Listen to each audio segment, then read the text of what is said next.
Hi guys and welcome back to the AMD Valorant Cup. We are now in the second half of the round of 32 today. My name is Apollonia and this is Obi who will co-cast with me. And so now we are finally at the second half. What can we expect today?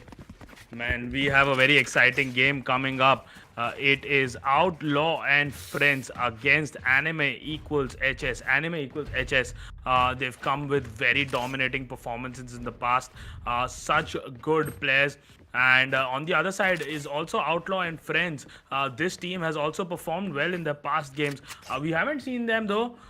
We've seen Anime HS. We haven't seen them yet, but it'll be really interesting to see how this game pans out to be. And with that, we move directly into the phase. Apple, can you talk about the comps, please? All right, here in defense, we have Outlaw and Friends, and on attacking side, Anime HS. Now, Team Anime HS, they are strong, and we've seen them. They stomped on the last game that we did stream, and we know what they are capable of. Outlaw and Friends, not so much for us. It's going to be a first. But there they do have the Sage in their team composition. Surprisingly, no Cypher, and they will run a Phoenix, a pick that we don't see very often. And on the side of Anime HS, they have a Breach. I like that, and a Raze. Overall, Anime HS is a team composition we've seen many times, whereas Outlaw and Friends, it's going to be a little bit different. So I'm looking forward to seeing how they will defend this. But right off the bat, this is the first round, pistol round, and two members are shot extremely low on the side of Outlaw and Friends. Yeah, and we see today Mao playing Breach. Last time he was playing Brimstone. Today we will see BRZ. BRZ was playing the same. He was playing Cypher. But today we'll see Trist on Brimstone. He was the Sage last time around, but Ayan will be taking that role. A rush coming into A. Zone is no good. Picks up one. BRZ picks up another. Mao will pick up the third. With that, three bodies just fall on the side of defense.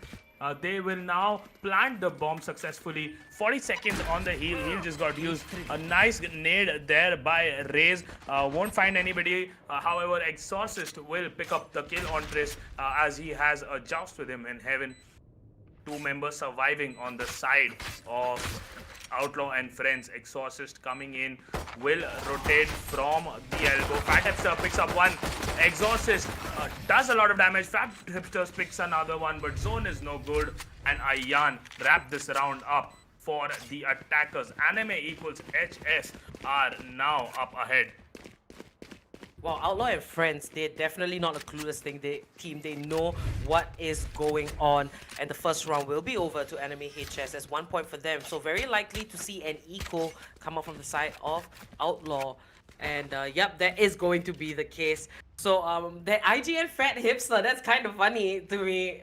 We have Exorcist, Fancy, Sammy, and Outlaw Owl on the side. And for Anime HS, we have Zone, Ayan. Oh, Ayan will be taken out. Sorry, Zone will be taken out, but just before that, he does grab a kill, 1-for-1, and there it is. Sami gets that kill on Triss. BRZ will find Exorcist. Wow, now here we see Seema with the pistol. And it was a semi-buy for the side of Anime HS. And there it is. Kills all across the map. Only one man left. But there's going to be a triple kill for Fat Hipster. But ultimately, Ayan is going to win this round for Anime HS. So these rounds are close. They are not a huge stomp. There's always just one person left. Yeah, definitely. Let's take a look at that replay real quick. Seema deciding to go for a full eco, does manage to land in a few hits, but Ayan will be the one to clean it up for his team. With that being said, 2-0 up. Anime equals HS looks very dominating right now. Since Split is, again, I keep saying it, Split is such a defense favored map. There's so much high ground on defense. It's pretty easy to do it, and winning two back-to-the-back rounds, that too the starting rounds with attack, is just very, very dominating coming in from the side of Anime equals HS. Outlaw and Friends, they are still playing it slowly. Sammy picks up 2 kills. Trist will reply back with 2 of his own. So there it is, 3v3. The round has just started, and now Trist will pick up that Vandal, upgrades his weapon. Outlaw Watch picks up on BRZ. They are going now 3v2 situation. Defense looks like they have held this pretty well since they had a full by this time. Trist coming in, trying to find someone, won't find anybody home for now. Going up to Haven, trying to catch someone off guard, maybe get a pick off, but Joke's over. meanwhile, You're dead. Outlaw is just waiting down. Joke's over, you're dead. Phoenix pops that ulti, trying to find someone, won't find anyone home, and will now get teleported back to his body. So an ulti sort of wasted for Phoenix. Wasn't really required there. Ooh, Trist coming in behind for a backstab. They aren't aware what's gonna happen. One tap takes down Outlaw. 2v2 situation. Oh, Fat Upster picks up that important kill on Ayan. I don't think there is enough time to plant the bomb. He gets the spike, gets the kill. 4 seconds on the clock. Can he do it? 3, 2, 1. Oh, 76 milliseconds left. Plants the bomb. Last surviving member is the Raze. He's on 21 HP. Trist, 21 HP, has a dream. Oh, doesn't spot Heaven. Exorcist will pick him up. First round win coming in for Outlaw and Friends. Or that Brimstone, last man standing, and that was Trist. He did have the ultimate up, but you know, in the heat of the moment, probably a little bit of panic there. He could have defended it maybe for a little longer, but ultimately it was a good effort. They still got the plant off, and here it is. This is where we see Trist will take out that Phoenix, get the plant, but it will be defused by the last member on the side of Outlaw and Friends. Now, Outlaw gets 1 point. The last time we saw Anime HS, it was just a complete stomp. Now, I think they have met their match, and I'm looking forward to what this team has for us, considering that one member's name is Outlaw and the rest are his friends. I think it's a very adorable team name there, but 1 point for them. We're moving on to round 4. It's going to be a full bye for Outlaw and Friends, but a half bye for Anime HS. So we can expect to see Outlaw come out on the top of this. There you go. Here comes the A push. No one was in the right position to defend A site. The spike will be planted. Smoke blocks of Heaven, but disappears. The spike is ticking, and Outlaw and Friends has to take all of them out to get that defuse. But Seema will pick up 1 kill. Fancy and Exorcist finds themselves one. Only 2 left on the side of Anime HS. Fancy with the triple. Zone picks up Fancy, and Sammy will stop the fun for Anime HS. Outlaw and Friends will pick up another win for themselves. So that was a full eco round. As attackers, they managed to plant in that bomb in full eco, which is really, really good. With that, 2-2, pretty even on the scoreline. Outlaw coming back into this game. And now it'll be interesting to see both teams have full buy again. This is... No, actually, this is the first time both teams have full buy. Except Fancy, he will have to suffice with a Ghost. No, he'll buy a Spectre. He will... he has that much gold. Will buy a Spectre. So, on the other side, we see 2 Vandals, 3 Phantoms, which is pretty interesting setup. BRZ and Zone is no good. Prefer that Vandal over their Phantom, which means that they are the ones who will be taking in peaks, looking in for that long range combat. With that being said, slow push coming in from A side sewers up to mid bottom. There's a wall stopping him from going to Heaven, and there are 2 players guarding Heaven for now. Breeze throws up a flashpoint, won't find anybody. Seema will pick him up, and with that, it's 4v5 in favor of attackers. Prepare for Hellfire. Trist picks up a very good kill on Fancy with that Hellfire. That mailbox is where Brimstone shines, because if you are underneath, you take a lot of time to climb the ropes. To go down and climb up the ropes, it takes a lot of time. With that being said, 3v5 situation, Exorcist picks up 1. Ayan will take him down. 2v1 as both team members from Outlaw and Friends are rotating towards the attack side. Outlaw coming in from behind. He's in B alley. He will soon be in B base. Trying to catch someone. Sees the wall instead.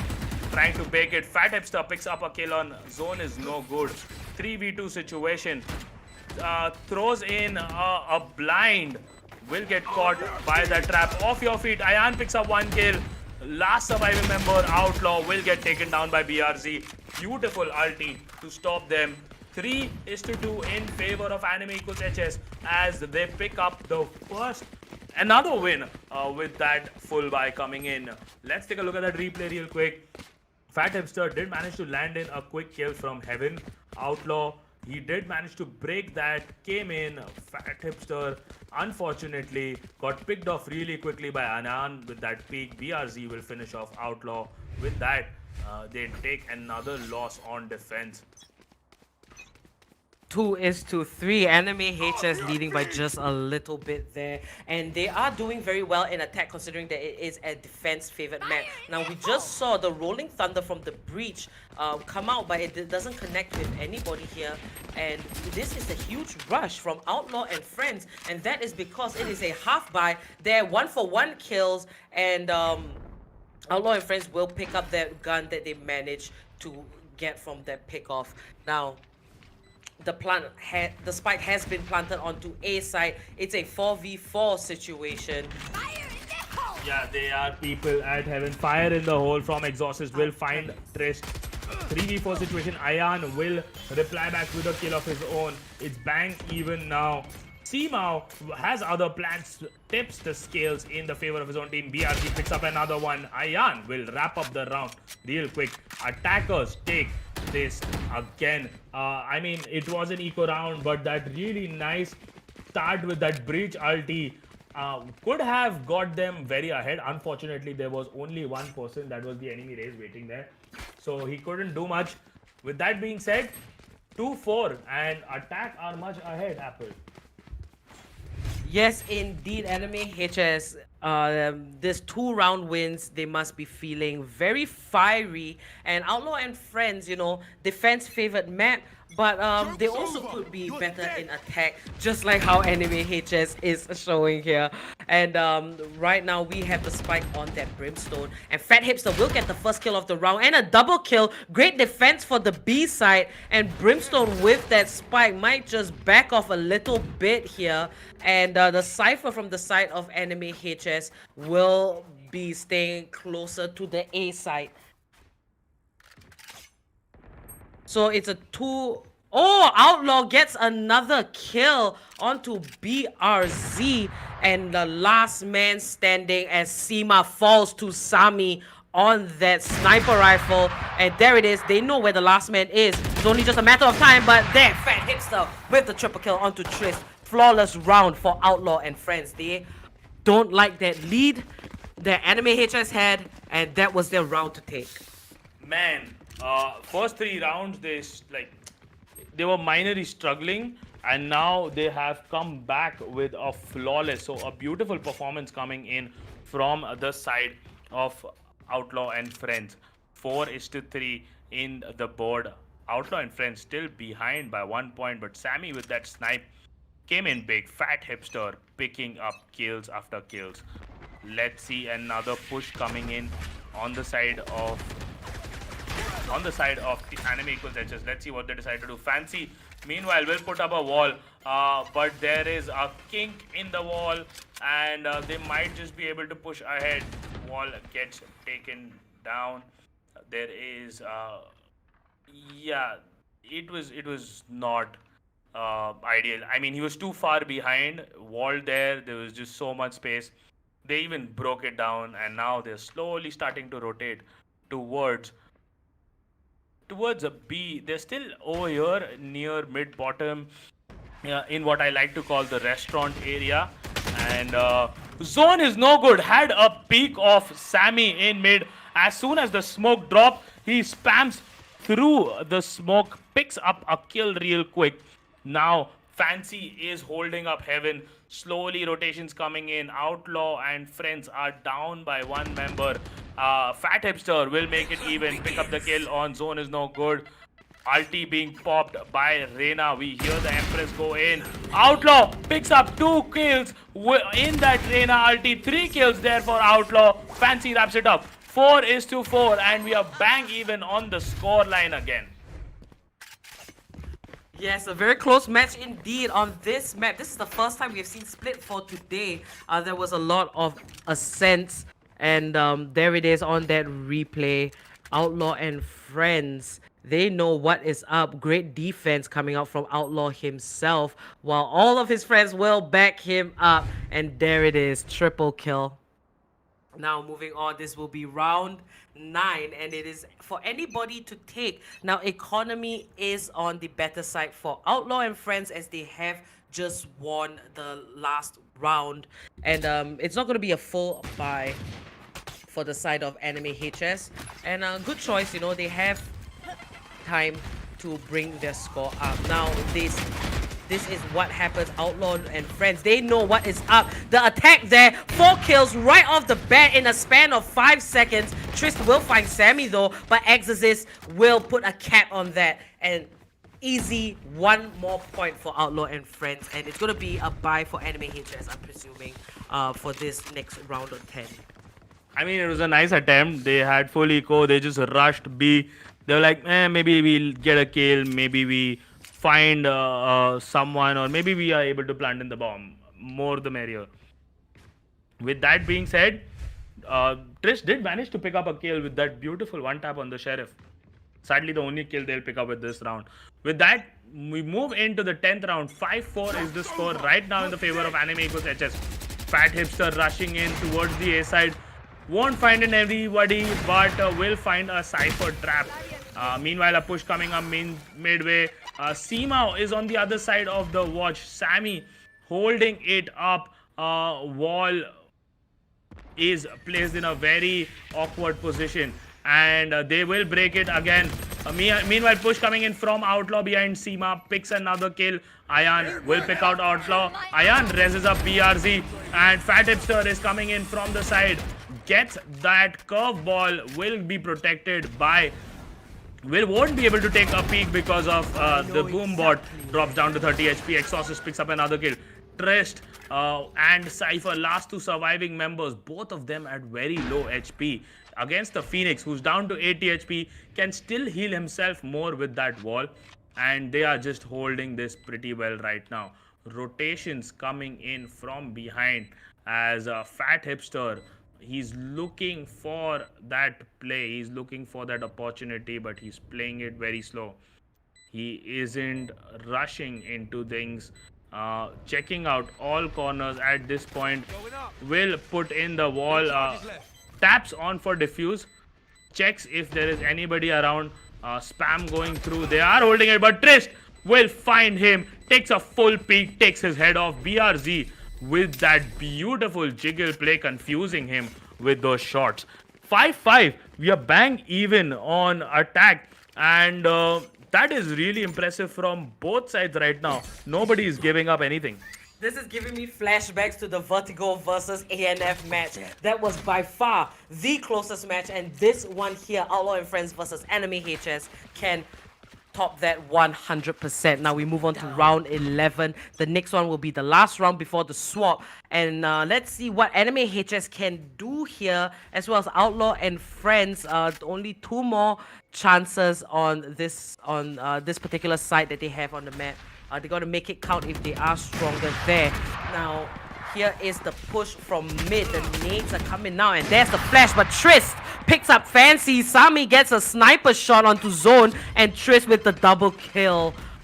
Insane there, and it's a 4v3 situation. Doesn't look very bright for Outlaw and Friends. And here we have Anime HS moving on to B side, looking for the plant. They know that there is one defender on site, and that is Exorcist. Will pick up 2 kills. Seema with the revenge, and him left with the Brimstone gets caught out by Fat Hipster. And there it is. Outlaw will wrap it up with that kill on Trist. That's 1 more point for Outlaw and Friends, and brings the scoreline to 6-5. Let's have a quick look at their replay on what went down. Yeah, they were holding pretty well. They came in, but bunch of mistakes there by Anime equals HS, like those kills. Then even Fat Hipster picking in those kills through the smoke and the spam. 6-5. I would still say Anime equals HS is doing a brilliant job on attack. they aren't making this, like they aren't letting this be a one-sided affair. And another off your feet breach ultimate comes in. They will push aggressively, not find anybody, because this time they have rotated on the A side. Outlaw picks up 1 kill on BRZ Heaven. Fancy will pick up another kill on Seamao. And with that, they are rushing in.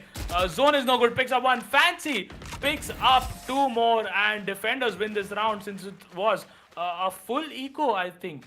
I don't know why, but Anime decides to full eco the last round on the side. With that, a side swap coming in for the side of... with that, now it's finally defense. Anime equals HS is now in defense. These guys are in attack now. I really want to see how Outlaw plays in attack.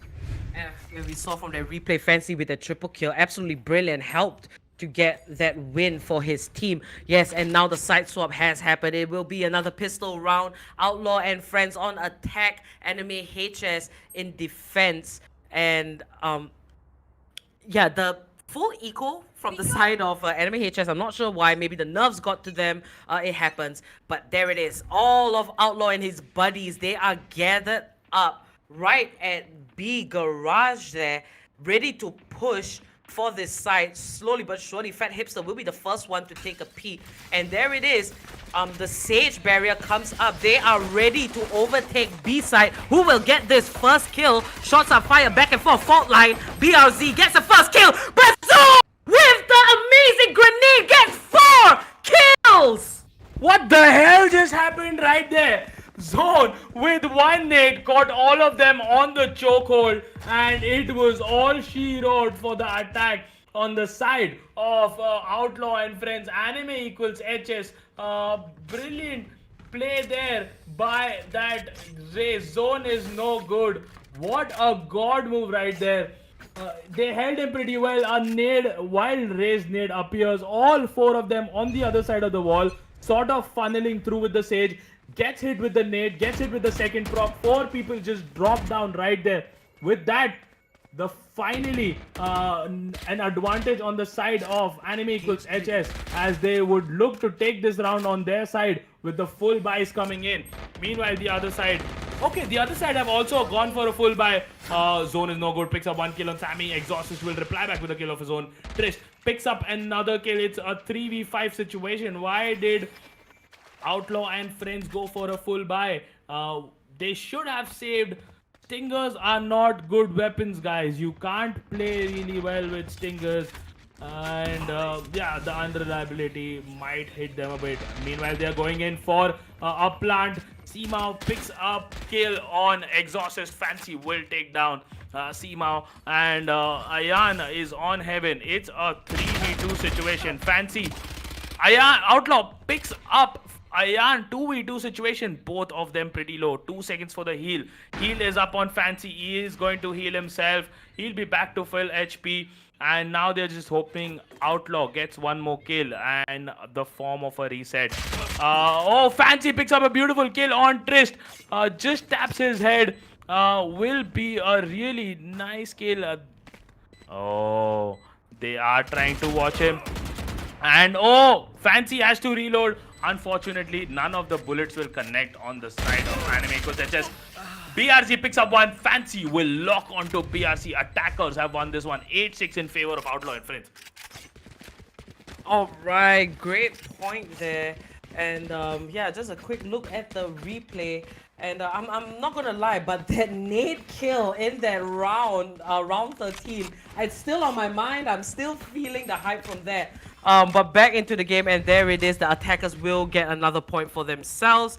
8-6. Very close. Anime HS lacking a little bit behind there, but they still have the potential to come back. It is anybody's game still at this point. Now the spike will be put in a safe spot. The Outlaw and Friends, they don't want to give out that information yet, so the attackers will wait for a pickoff, and there it is. Fancy 9 with that pickup on BRZ, and the rotations will come in. Now the spike is left still in the same spot, but Sami will find Zone, gets that kill. Sami with the double kill onto Trist, and he is popping off, and there it is. Sami with another kill, and Flawless Exorcist picks up that last one, and that was a really quick round. They didn't even need the spike for that one. Outlaw and Friends, they are beaming with confidence. Here, let's take a quick look at that replay. Sami finds one, finds the other. Insane patience. It's like he knows that they are just there, and wow, there it is. Sami picks up the other one. So back into this round of 69 is to 6. Outlaw and Friends 3-round lead.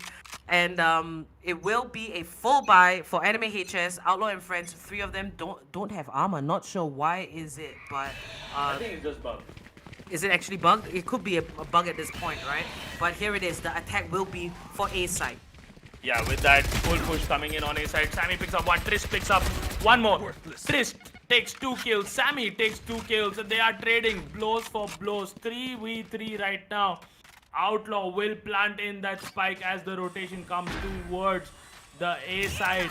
Ayan is in heaven. He is waiting for something to happen. Fire in the hole. Zone is no good. Will take down the imposter race. Ayan coming in from behind. Sami picks up one. Outlaw will pick up another. 3 kills in their favor. Ayan picks up Outlaw. 1v1 situation. Breach is at very low HP. He is rotating from the elbow, playing it slow, playing it smart. Sami will one-tap him. Beautiful headshot. 4 kills coming in from Sami. And this is 10-6 in favor of Outlaw and Friends as they are playing this game extremely, extremely good. Wow, I feel like there are a lot of star players on the side of Outlaw and Friends. Quick look at their replay as the attackers take over and they do get the plant. The clutch from Sami there was really great. He actually did have lower HP than the last man standing from the side of Anime HS.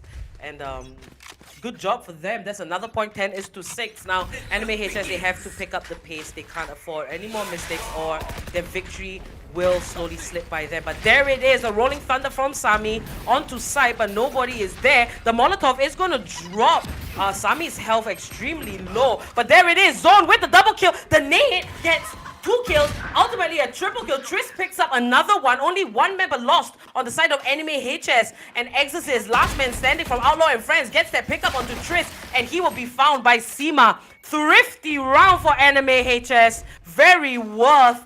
And Zone is just a madman when it comes to those raised grenades. I absolutely live for them. And there is the replay. 1 kill with the Sheriff and then a double kill with that nade. Absolutely brilliant. Zone 2 times. That is definitely going to go in the highlights. I mean, Zone is no good is probably the best race player in this entire tournament. It's just such a pleasure to watch him. His teammates also help him so much. That fourth line caught 3 people right there. They were slowed. Race nade lands perfectly in between them, and behind was a molly. So anywhere they go, it was death for them regardless. Raise nade explodes in the center, kills all of them. 10-7 now, and Anime equals HS still has a full buy to defend this. Fat Hipster and Co will also go with another full buy, trying to make a push this time, and they won't be hasty with anything. Operator on Sami picks up that kill on Zone is no good. With that, their hopes kindle up. BRZ catches 1%. He'll go back, probably take out the dart, but a lot of vision still given away to BRZ. He knows they are rotating backwards. Momentum is shifting towards A. Fat Hipster picks up a nice kill on Trist. With that being said, they are mid. And 3v5 situation coming in. Really nice push coming from the side of Outlaw and Friends. They are playing it very, very well right now. BRZ holding up heaven right now. He knows something is up. He knows there's a push coming towards B. Will put up that cage. People push through that cage. Ayan picks up 1. Exhaust will pick up 1. Fancy will pick up 1. Last surviving member is Seema, and he gets taken down. 11-7 in favor of Outlaw and Friends as they are absolutely demolishing this competition right now. Anime HS with the side swap, you can see that they are struggling a little bit here in defense. They did pull off a really great performance in attack, however. They would have to change up their strategy, figure out what is going to be different from now on, because it's only 2 more rounds until Outlaw and Friends will take the win and move on to the round of 16. And here it is, round 19, full buy for both sides.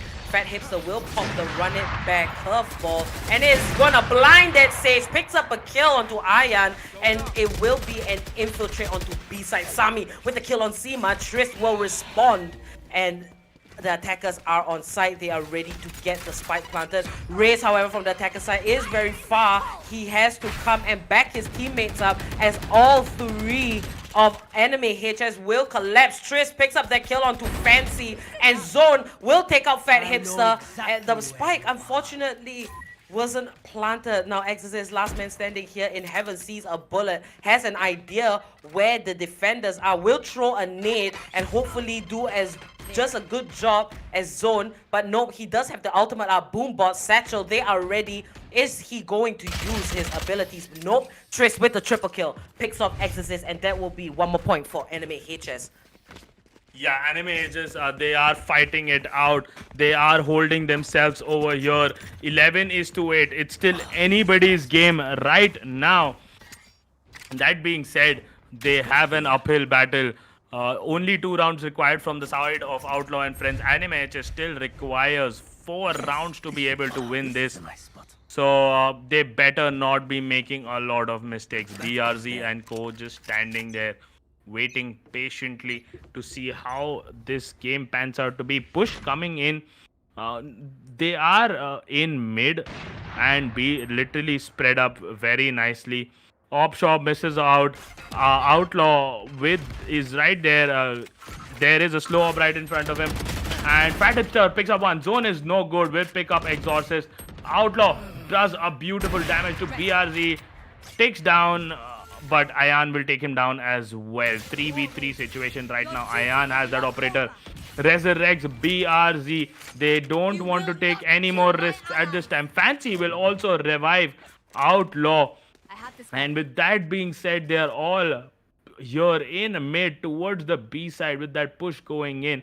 BRZ just holding up against that wall, which is from his own teammate. And they are looking to sort of make a play coming in from mid, going towards the sewers. And now they'll be slowly moving towards the A side eventually.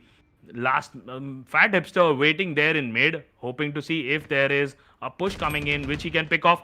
BRZ will find Fat Hipster. 3v5 situation. They're all moving towards A. Ayan is sitting right there with an operator in his hand, and they will just find out as Ayan picks up one. Ayan picks up another. Beautiful stuff there. Last surviving member is that Sage who will go in for the plant. Ayan knows she doesn't have enough time. Will, however, fall down to Fancy, but BRZ will wrap this up for his team. 11-10 as this game gets very, very close right now. Let's take a look at that replay real quick while that spike gets diffused. A good effort to try and clutch that one out there, but Ayan with that triple kill on the operator put his team ahead here. And after the plant from the enemy Sage, which is Fancy there, he does get up, pick up a very fast kill on Ayan. So not all is lost. The spike plant gold will go to his team. Outlaw and Friends with 11 points and Anime HS with 9. Very close. It still could be anybody's game. Now, if Anime HS messes up and Outlaw and Friends has 12, it's just going to feel like sudden death for them.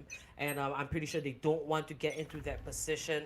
It's going to be a full buy for Anime HS, but an eco for Outlaw and Friends, which I feel is a smart choice. They have time to stall that, and there it is. Fancy will watch those grenades come out. They know who they are up against. And there it is, Zone with the double kill. That is one man you don't want to meet when it comes to nades and fast kills. But Zone will take them out, and Outlaw will find one himself. Now the spike will make its way to B. Only Breach is nearby to protect that site. And here comes the rotations. as 4 defenders are still alive and kicking. What? Sami, such a fast one tap on that sheriff. Picks up that kill. And 2 defenders, 3 attackers left. And the spike is planted. BRZ will pick up Fat Hipster Outlaw with another kill. And there is Sami killing BRZ. Triss finds Sami. 1v1 situation. Outlaw will pick up that AWP. So now it's just a showdown. The spike is ticking. And Brimstone has to get rid of Outlaw to defuse this. Will he find this kill? Outlaw will waste as much time as he can. He is playing this game right. But there it is. He knows where he is with the sheriff. Why connecting his shots? Triss will take out Outlaw. And that will be another point for Anime HS. Unfortunate. I think that Reina was not... Wait. There it is. The defenders will pick up that point. But I think that last man standing, which was that Reina was not used to the sheriff, and you could see he was all panicked.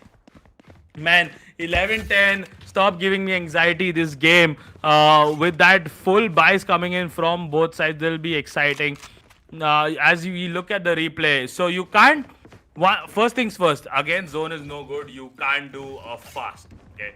If zone is holding A, you can't do an A fast because you will have a wild nade thrown at you, catching you and your teammates in a chokehold and probably eliminating all of them. Right now we saw Zone pick off 2 kills because of the damage his nades did, and then he finished them off with the gun. With that rotation coming in towards B, Sami is looking to ult, and oh, Seema DCs. That is so unfortunate. There is a DC coming in from Seema. Fancy 9 picks up the kill on him. Fire in the hole. And Zone is no good. Picks up 1 kill. Another fire in the hole coming in. Outlaw picks up a kill for himself. Trish picks up Outlaw. 3v3 situation right here. This is so close. They are rotating now towards the A side. I think Trish picks up another kill on Fat Hipster. They are down 1 member, but they are winning this right now. In terms of just in sheer terms of the amount of people alive, it's 2v3. Slow rotation coming in. Sami is trying to rotate towards the sewers. Remind you guys, there's no smokes alive on this side, so they really need to hush through this. Meanwhile, BRZ is holding heaven. There's nobody holding the letterbox. Oh, they aren't rotating towards A. They are coming in from heaven. BRZ is right there. He will get spotted out and pops his cage. They are going in for the plant. One of the last members there, Trish, gets picked off by Sami. 2v1 situation right there. Sami holding heaven will take off BRZ. And Ayan is coming in slowly and steadily, has that operator, but nobody will take a peek on him right now. Ooh, he does take a lot of damage, will heal back up however to full HP, as that operator is slowly deciding what to do. But Sami will be like, nope, I will just pick off your head pretty quickly. That being said, it's 12-10 for Outlaw and Friends, and I don't think Seema has reconnected. Oh, very unfortunate disconnect on the side of Anime HS. And Sami and Fat Hipster are both tied with 21 kills each on the side of Outlaw and Friends. So both of them, let's see who will end up being the MVP. They have been playing exceptionally well. And especially Fat Hipster on that Phoenix doing a great job. We don't see that Phoenix pick very often. But Seema actually reconnects back into the game. Not enough time for him to buy a gun. So all he has is a pistol and no armor. And this could be over for Anime HS if they do not take this win. And Ayan will pick a Fat Hipster first. They are not about to back down. They are coming in strong. And the spike will be left in a spot that will be safe. Zone finds Outlaw. And that is 2 down for the attackers. Anime HS, they don't want to lose. Their fire is in their soul. Their teammate has reconnected and they're feeling great again. Now, Zone will get picked off by Exorcist instead, as Seema over there, just watching Vents.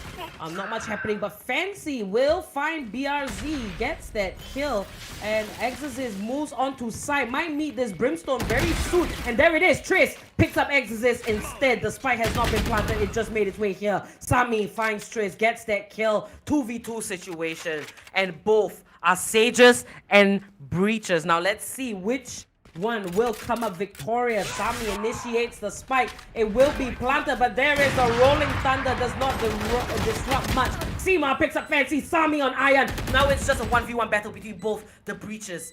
And who will come out on top victorious? If Outlaw and Friends, Sami, if he wins, it is over for Anime HS. Everything is down to Seema, who came back. And there it is. Triple kill for Sami. It is over. And congratulations to Outlaw and Friends. They make it over to the round of 16. Absolutely mad.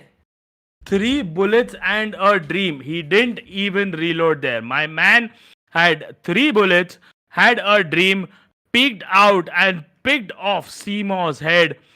GG, well played from both sides. Very unfortunate that Seemaw disconnected for that one round. But Outlaws has won this and move on to the round of 16. Congratulations to Team Outlaws. Let's take a look at the score real quick. Zone is no good. Right up there with an average combat score of 322, followed by Triss. So even though Anime equals H has lost, 2 of their members are actually up there, and one of their member is the MVP. So you know these guys actually fought very, very hard. It was just really unfortunate. Exactly, Zone is no good. Had some great highlights there. Props to Anime HS, they did do their best. Unfortunately, Seema did disconnect. So unfortunate. We witnessed another disconnect earlier one of the matches, so can't do anything about that. But GG, well played to Anime HS, and congrats to Outlaws and Friends. They will be moving on to the round of 16. Now guys, if you are enjoying this, do subscribe to the channel and click the notification bell. And also a huge shout out to our sponsor, AMD. Check out some amazing products from them with exclusive partners in both India and Bangladesh. Link is in the description, and so are the tournament details. Now stay tuned, we'll be back very shortly with match number 6 of the day. Stay tuned.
Hi guys, welcome back to round of 32.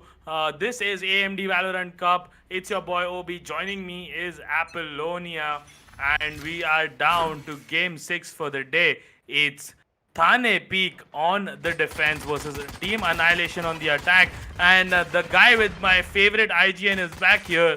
My man shows freaks. Shows Freaks. We have been screaming that name for the past few days. We have seen the journey of Annihilation since the start actually, and here it is, them again. This time against Thane P in round of 32. Now, as the teams go down in numbers, they will meet much more tough competition, and let's see how Annihilation will pull through and what Thane Peak has in the bag and that will surprise us. Now, this is the pistol round. There will be 3 ghosts on the side of Annihilation, 2 for Thane Peak with 1 frenzy. And there it is, 1-for-1 kills, but Omkar with the double on that ghost. And Saint will pick Omkar up. Now it's a 3v3, but there it is, 1-for-1. Enkai gets a find on Snort Ping. Now it's a 2v2. The spike has yet to be planted. And Edward coming in from the back, sees the enemy, gets a pickup on Saint, heals himself, and Enkai, last man standing, known to be a Phoenix main. He has always picked Phoenix every single game. And there it is, the spike is planted. The goal will be attained. But Edward with that one tap onto Enkai. But before that, let me pick up a ghost for myself. Let my teammate go for a little bit of shopping too. And there it is, 1 point for Thane Peak, and Annihilation finds themselves having a little bit of a tough start. Why you laugh? Edward thought he picked up a ghost. It was another classic pistol. Goes back to pick up the ghost again. But a really nice round coming in for Thane Peak as they confirm that victory pretty steadily in this map. With that being said, 1-0 on the favor of defense. Saint did manage to pick up 2 kills there, so it was really, really impressive. And now, let's see. There is almost eco from both sides. Miracle will just suffice himself with a ghost, won't be buying anything. And they are pushing in C-long, a lot of damage being dealt back and forth. Miracle is down to like a tick of HP. Smoke comes in, their push is stopped right in its tracks, and Miracle is probably shouting in chat, Sage come heal me, Sage come heal me. And that is what's happening. Sage goes and gives the heal to Miracle. With that, he'll be back to 100 HP, and this push and game can resume again. 2 people hiding in the cubby in C, and they're all lurking around. Like I said, Haven is one of my favorite maps because there is just so much more to do over here. You have 3 sides, you can go anywhere, and there's just so many long spots. But I am cut short. Shoes Freaks picks up 1 kill. I not ping will get to Omkar, gets to Enkai, picks up 1, but Omkar will wrap it up 2-0 in favor of Thane Peak as we see Annihilation struggling a bit from the start of this game. Alright, it was an eco round for Annihilation, and they did pick up 1 before they all went out. And 2 in fact actually. And there it is, Ice Not Ping with that double kill. Very nice on that Brimstone, and Omkar here with the triple. And we will now move on to round 3, and let's just talk a little bit about the team compositions. And today we've seen a lot of Phoenixes as compared to the other days. Enkai, he's always on Phoenix no matter what. Saint on that Sage. Shoes Freaks, he is an Omen main, and Zinc on the Cypher Mira with their Reyna. Now on the side of Thane Peak, a team that I'm very interested to learn about. Omkar on that Reyna, 5 kills, top fragger right now, only 1 with the ultimate ready. He is, I think, a force to be reckoned with, getting very, very quick kills. Ice Not Ping on that Brimstone, Edward Sage, Pega on the Sova, and Miracle with the Raze. Now, we saw amazing Raze plays the last match, so I'm going to have those expectations for Miracle himself. Now, full buy for both sides. Everybody has heavy armor. and they all have their guns. Now, no sniper rifles, so we will expect more mid to close range fights here. And there it is, the Lear will be thrown, and Mera will be the man to lead his team in. Takes out the boom ball. Omkar with the double kill. Mera 6 finds one, so does Shoes, but Ice Not Ping will find another, and the spike has been dropped in C. Now, Sage has to make that rotation. It's a 2v2 situation because Shoes Freaks will take out Ice Not Ping, and they will look for the kills instead of the plant. 30 seconds left on the clock, and the paranoia was dropped. Nobody there, unfortunately, but here in Garage, Shoes Freaks, he smells blood. He knows. Enkai will take that spike and plant it. Safe position. And Shoes will watch his back. Gets shot at 11 HP left. And the Sage will get taken out by Enkai. He has his teammates back. And there it is. Pega picks up Shoes, but Enkai will wrap that up nicely for Annihilation as they get their first point after a full buy. And that is the strength that we know of. That was really nicely played by Enkai. He dropped in that bomb, realized it's a 2v2 situation. All he needs is maybe one more life to carry it. RTs goes very aggressive and picks up that kill. Shows Freaks had dropped down to very low HP. Becomes the sort of human shield for Enkai to take in the damage while he just finishes off the opponent. Beautifully played there by the side of Annihilation. 2-1 on the scoreboard. This match is looking close. With that, we see full buys coming from both sides again. I think Ice Not Ping doesn't have armor. No chance. But oops, Pegachill picks up one kill. Mera 6 will reply back with a kill of his own. Zinc rotating towards C Long, trying to take a pick. Saint revives Shoves Free. And with that, the enemy Sage coming in slowly and steadily, trying to get some kills from behind. Picks up one, picks up two with a ghost. What a beautiful rotation coming in. Picks up 3 with a ghost. What's happening? The enemy team had full guns and Edward picks up 3 people with just a mere ghost. Ice Not Ping is right there. 2v2 situation. This was so much in favor of attack, but it was tipped on the side of defense all by one guy. That madman Edward playing so aggressive with a ghost and a Sage. Now it's down to a 1v2 situation as the Raze gets taken down. Bomb will be planted. Enkai again alive with Zinc this time. And they will be watching Enkai reloading. Ice Not Ping takes a peek when Enkai is reloading. And unfortunate, but Zinc will cover it up. Attackers have won this round 2-2, but it was just sheer madness coming in from that Sage. Enkai is really picking up the weight. I did notice that he used to be on the bottom of the scoreboard usually, but this time he is at the top with 7 kills and Shoes Freaks with 3 below. But there it is, Edward from the side of Tane Peak. Great backstab, I would say, and that triple kill put Annihilation in a bad spot, but they did come out from that. Now 2-2, very close match, and Team Annihilation has met their match actually, and that will be Tane Peak in defense. Now as we move on to this 5th round, everybody's hovering around Garden and just taking a while to see, can we get a pickoff before we push? And ultimates are ready for Shoes Freaks and Mera 6, as well as Omkar and Edward. And how will they play this? Considering that Edward does have his ult, it could be potentially a 6v5 situation.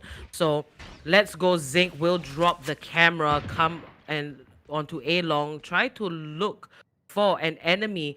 The only one protecting A is Sage, but Sova will leave B free, but that is fine as Annihilation makes their way for the A side push. And there it is, Dark Cover dropped onto Heaven, and they are on site now. Lear is thrown, and Sage will be taken out by Mera 6.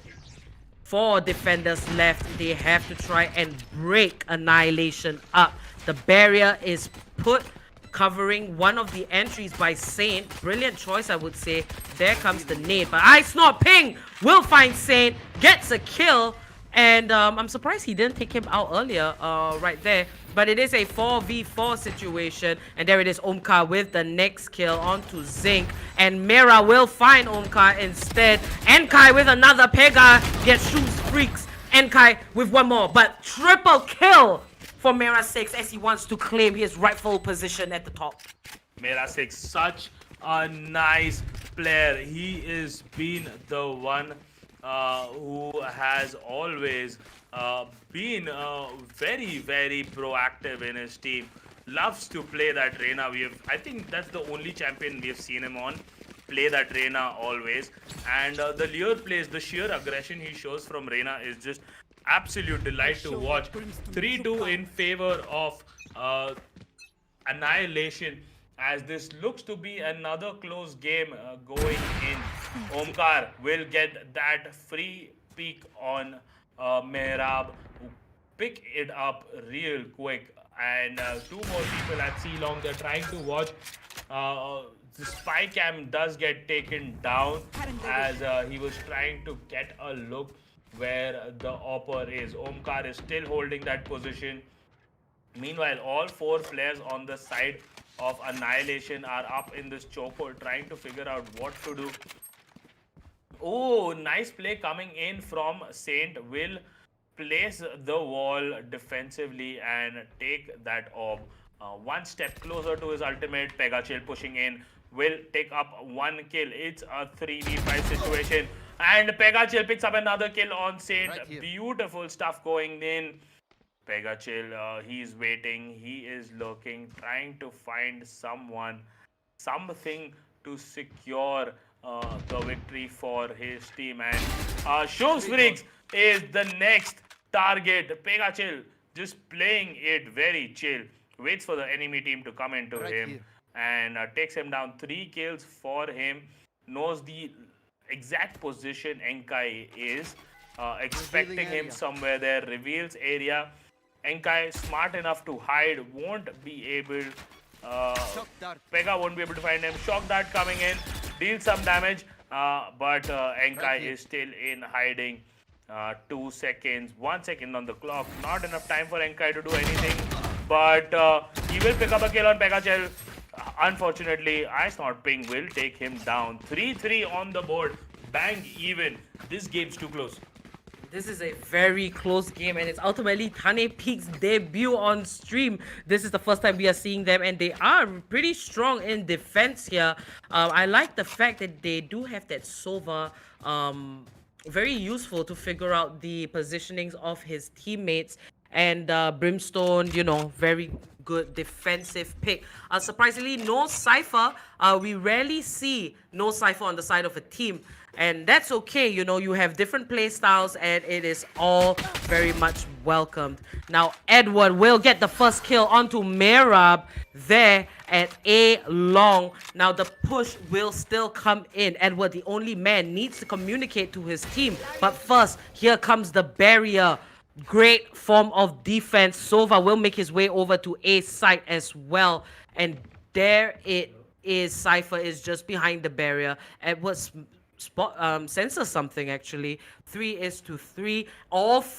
There are 4 ultimates ready on the side of Tane Peak. Now they can actually defend this with all their might. Dark cover thrown, and Edward will put out a slow off. Shoes Freaks ready to break through the barrier, and it is only a half buy actually for the side of Annihilation. That is Saint getting a kill on Pegachill, and they are on site now. The spike will be initiated by Saint, and it will be planted soon by Omkar with the sniper shot onto Shoes Freaks.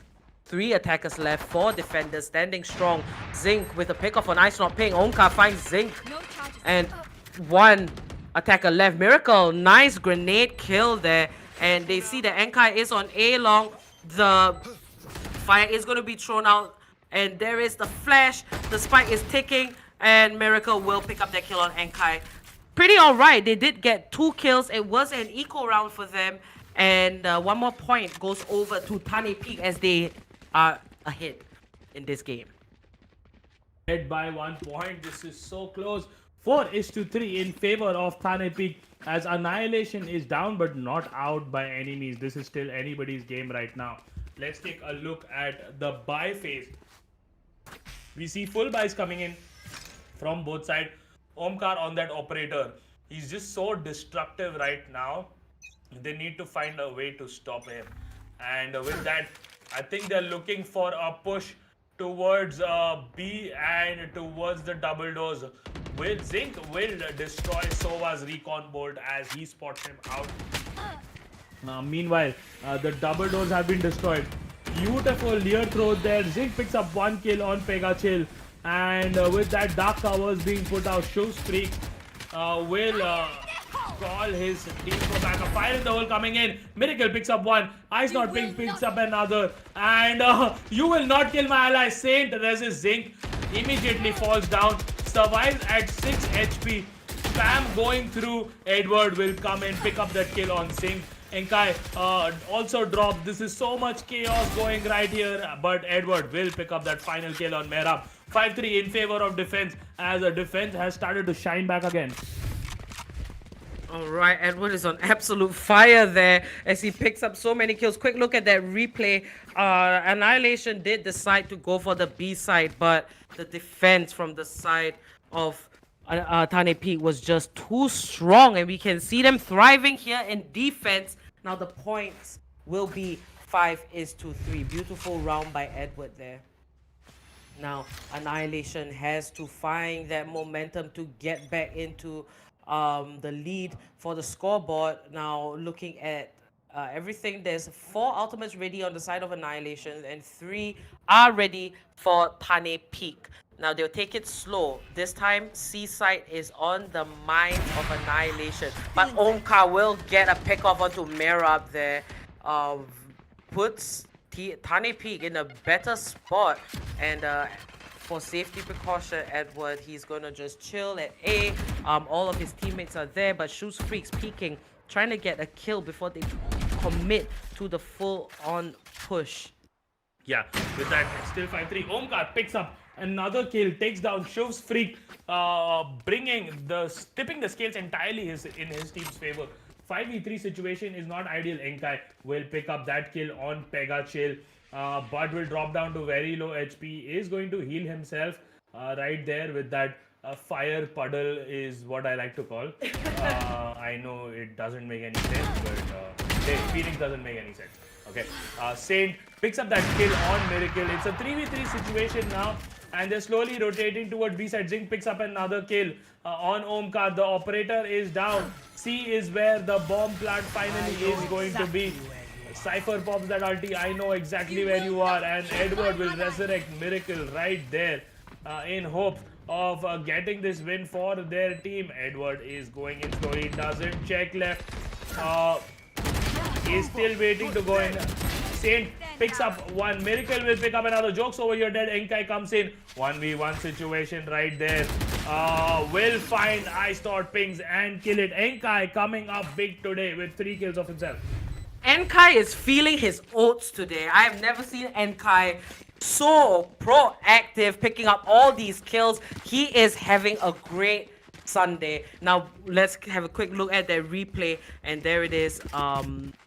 Enkai will pop the run it back, find Brimstone, get that kill, and it is another point for Annihilation as the scoreboard is a little bit more close to an even. 5-4. Tane Peak still in the lead, and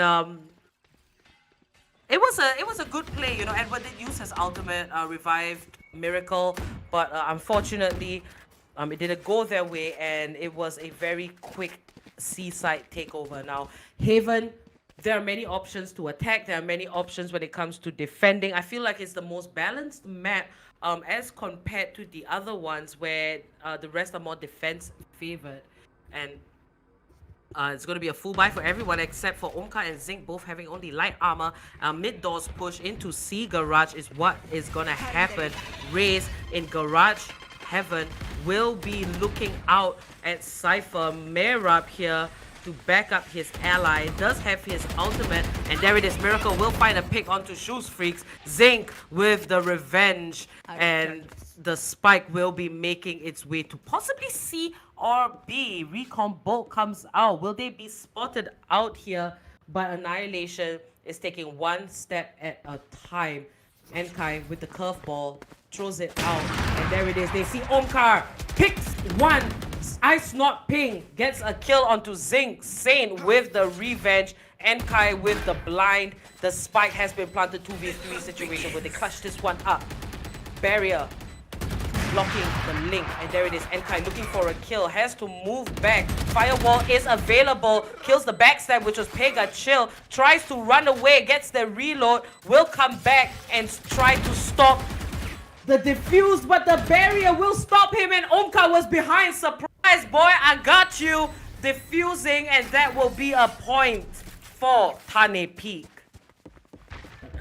Surprise indeed. 6-4 in favor of defense. Second last round before the round swap happening. And both teams are playing very close up here. Let's take a look at the money real quick. Enkai, only person in his team to have enough money for a full buy. Rest all of them will have to do with a half buy or maybe even a full eco. But they will decide to go in for that Spectre by Enkai will buy in that Vandal, and not very ideal from what I say, because two people with light armor is not something I would really like. But then again, oh, Shuv's Freaks with that teleporter play, beautiful. Edward has no idea he's right up there, but he has now an idea that there are a lot of players up there. Picks up Shuv's Freaks. Shuv's will miss his shots right there, will connect only one shot unfortunately, but Edward walls it there, picks up Shuv's Freaks and sort of dampens the whole attack coming in. Saint trying to sneak himself in through that little space, won't find anything. Hellfire being popped by the Brimstone on the side of defense, will not find anybody, and slow rotation, not even slow, they are all running towards C. The only Raze holding C at this point. Merab is the one to lead charge. Oh, Miracle, 3 kills, beautiful right there. They all line up for him. Miracle picks them off one by one. Saint, last surviving member, will be taken down by the grenade. 4 kills by Miracle. And yeah, this race is meeting your expectations, Apollonia. The razors we see today are absolutely nuts. Let's get a quick replay there. And we see all of Annihilation rotating for C side. But that Raze will be hiding behind that platform. Gets the spray, triple kill, and throws that nade, capturing Saint for that quadra. It's a beautiful day for Raze players today. Yep. If you want to do it, today is the day. Now we head on to the last round before the swap. 7 points for Tane Peak and 4 for Annihilation as they struggle against them. And this is their last chance. Full buy coming out from both sides. Shoes Freaks is struggling with Econ there and only manages to pick up a Sheriff, whereas everyone in Tane Peak is healthy with their favorite guns. Now we see Miracle here, looking for his position, and will be rotating instead. But what is this Sova has pushed out will actually come with the backstab. They've got to watch out. Pegachill with 1, and that's 2 for Pegachill. Omka picks up 1 for himself. Triple for Pegachill. Tane Peak is on fire. Ice Not Ping wraps it up like a perfect gift for his team. There you go, 1 more point. 8 is to 4, and now there will be the side swap. But before that, let's go into the replay. Man, Tane Peak is definitely peak performance right there. 8 into 4, 8 is to 4, and you saw that Sova. He just pushed there, went behind, directly underneath that window. Nobody had any idea what was happening.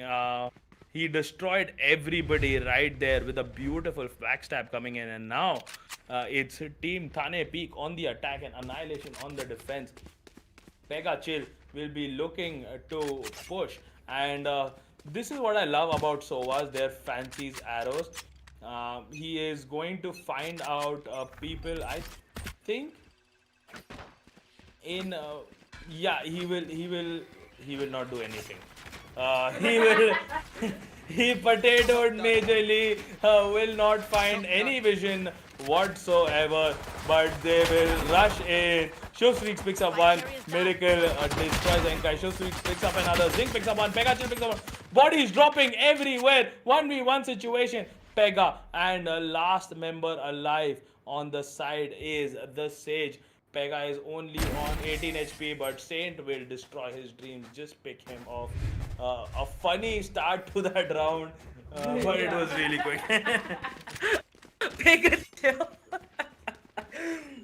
Quick look at the replay as they come onto site. Last two standing, Sova only had 18 HP as Saint comes in from defender side spawn and will catch Pegachill as he makes his way over to the link. And that's another point for Annihilation. 5-8, and they might be actually more comfortable in defense. They do have that Omen Cypher for, sorry, not the Omen, the Sage and Cypher for good defense, and Meyrab on that Reyna. He will do his thing. Let's see if Annihilation will fare better since the side swap. It will be an equal round for Tane Peak since they did not win the pistol round. And let's see if it will be thrifty for them. But there it is. Enkai might cross paths with one, and that's the first kill onto Miracle. And revenge for what happened when they were on the opposing side. Now the spike will be dropped in a safe spot for Tane Peak as they try to break the defenses of Annihilation, and the webcam will be used by the Cypher as he watches C. Spike picked up by the Brimstone. They are going for B side, and Enkai Meyrab, they smell something is up. They see Edward, sprays him. Enkai with another kill. He's on fire at the top. He will be carrying his team today. Meyrab with a pick off onto Ice Snot Ping. Shoes Freaks redeems himself, and Pegachill with the double on that ghost. Absolutely insane. Shoes Freaks will wrap that up and be like, nope. It is our time to shine in defense. And I am so shocked at Enkai today. He has 17 kills to Shoes Freaks below him with 8. Never seen that before. Enkai is out for blood. And as for Tane Peak, Omkar and Pegachill, they are leading their team and they want this victory. Now, we are moving on to the round 15. Will be full buys for both teams. Yeah, I mean, Shovs was usually the one up there. Enkai was usually the one as the bottom fragger. But today, Enkai is like, nope, I will carry my team. My team is not playing well. I'll be the one to carry my team. Don't worry, guys, I'm here. And with that being said, a push coming towards A side. Omkar, the one leading charge, will get spotted. Take a lot of damage. Saint picks up one, but will get taken down. And Omkar with that beautiful spray through the Leer will find Mehrab. 4v3 situation as the Cypher is also very low and there is no Sage on both sides right now. So that is the plus point. But as the team slowly starts to rotate towards A, all of them have hacking bamboozled the side of Annihilation, and Rush C will get in the bomb plant. Meanwhile, Brimstone is still at B, and another failed arrow right outside won't recon anybody. Ice Not Ping coming from behind, but nope. Omkar picks up 2 quick kills for his side.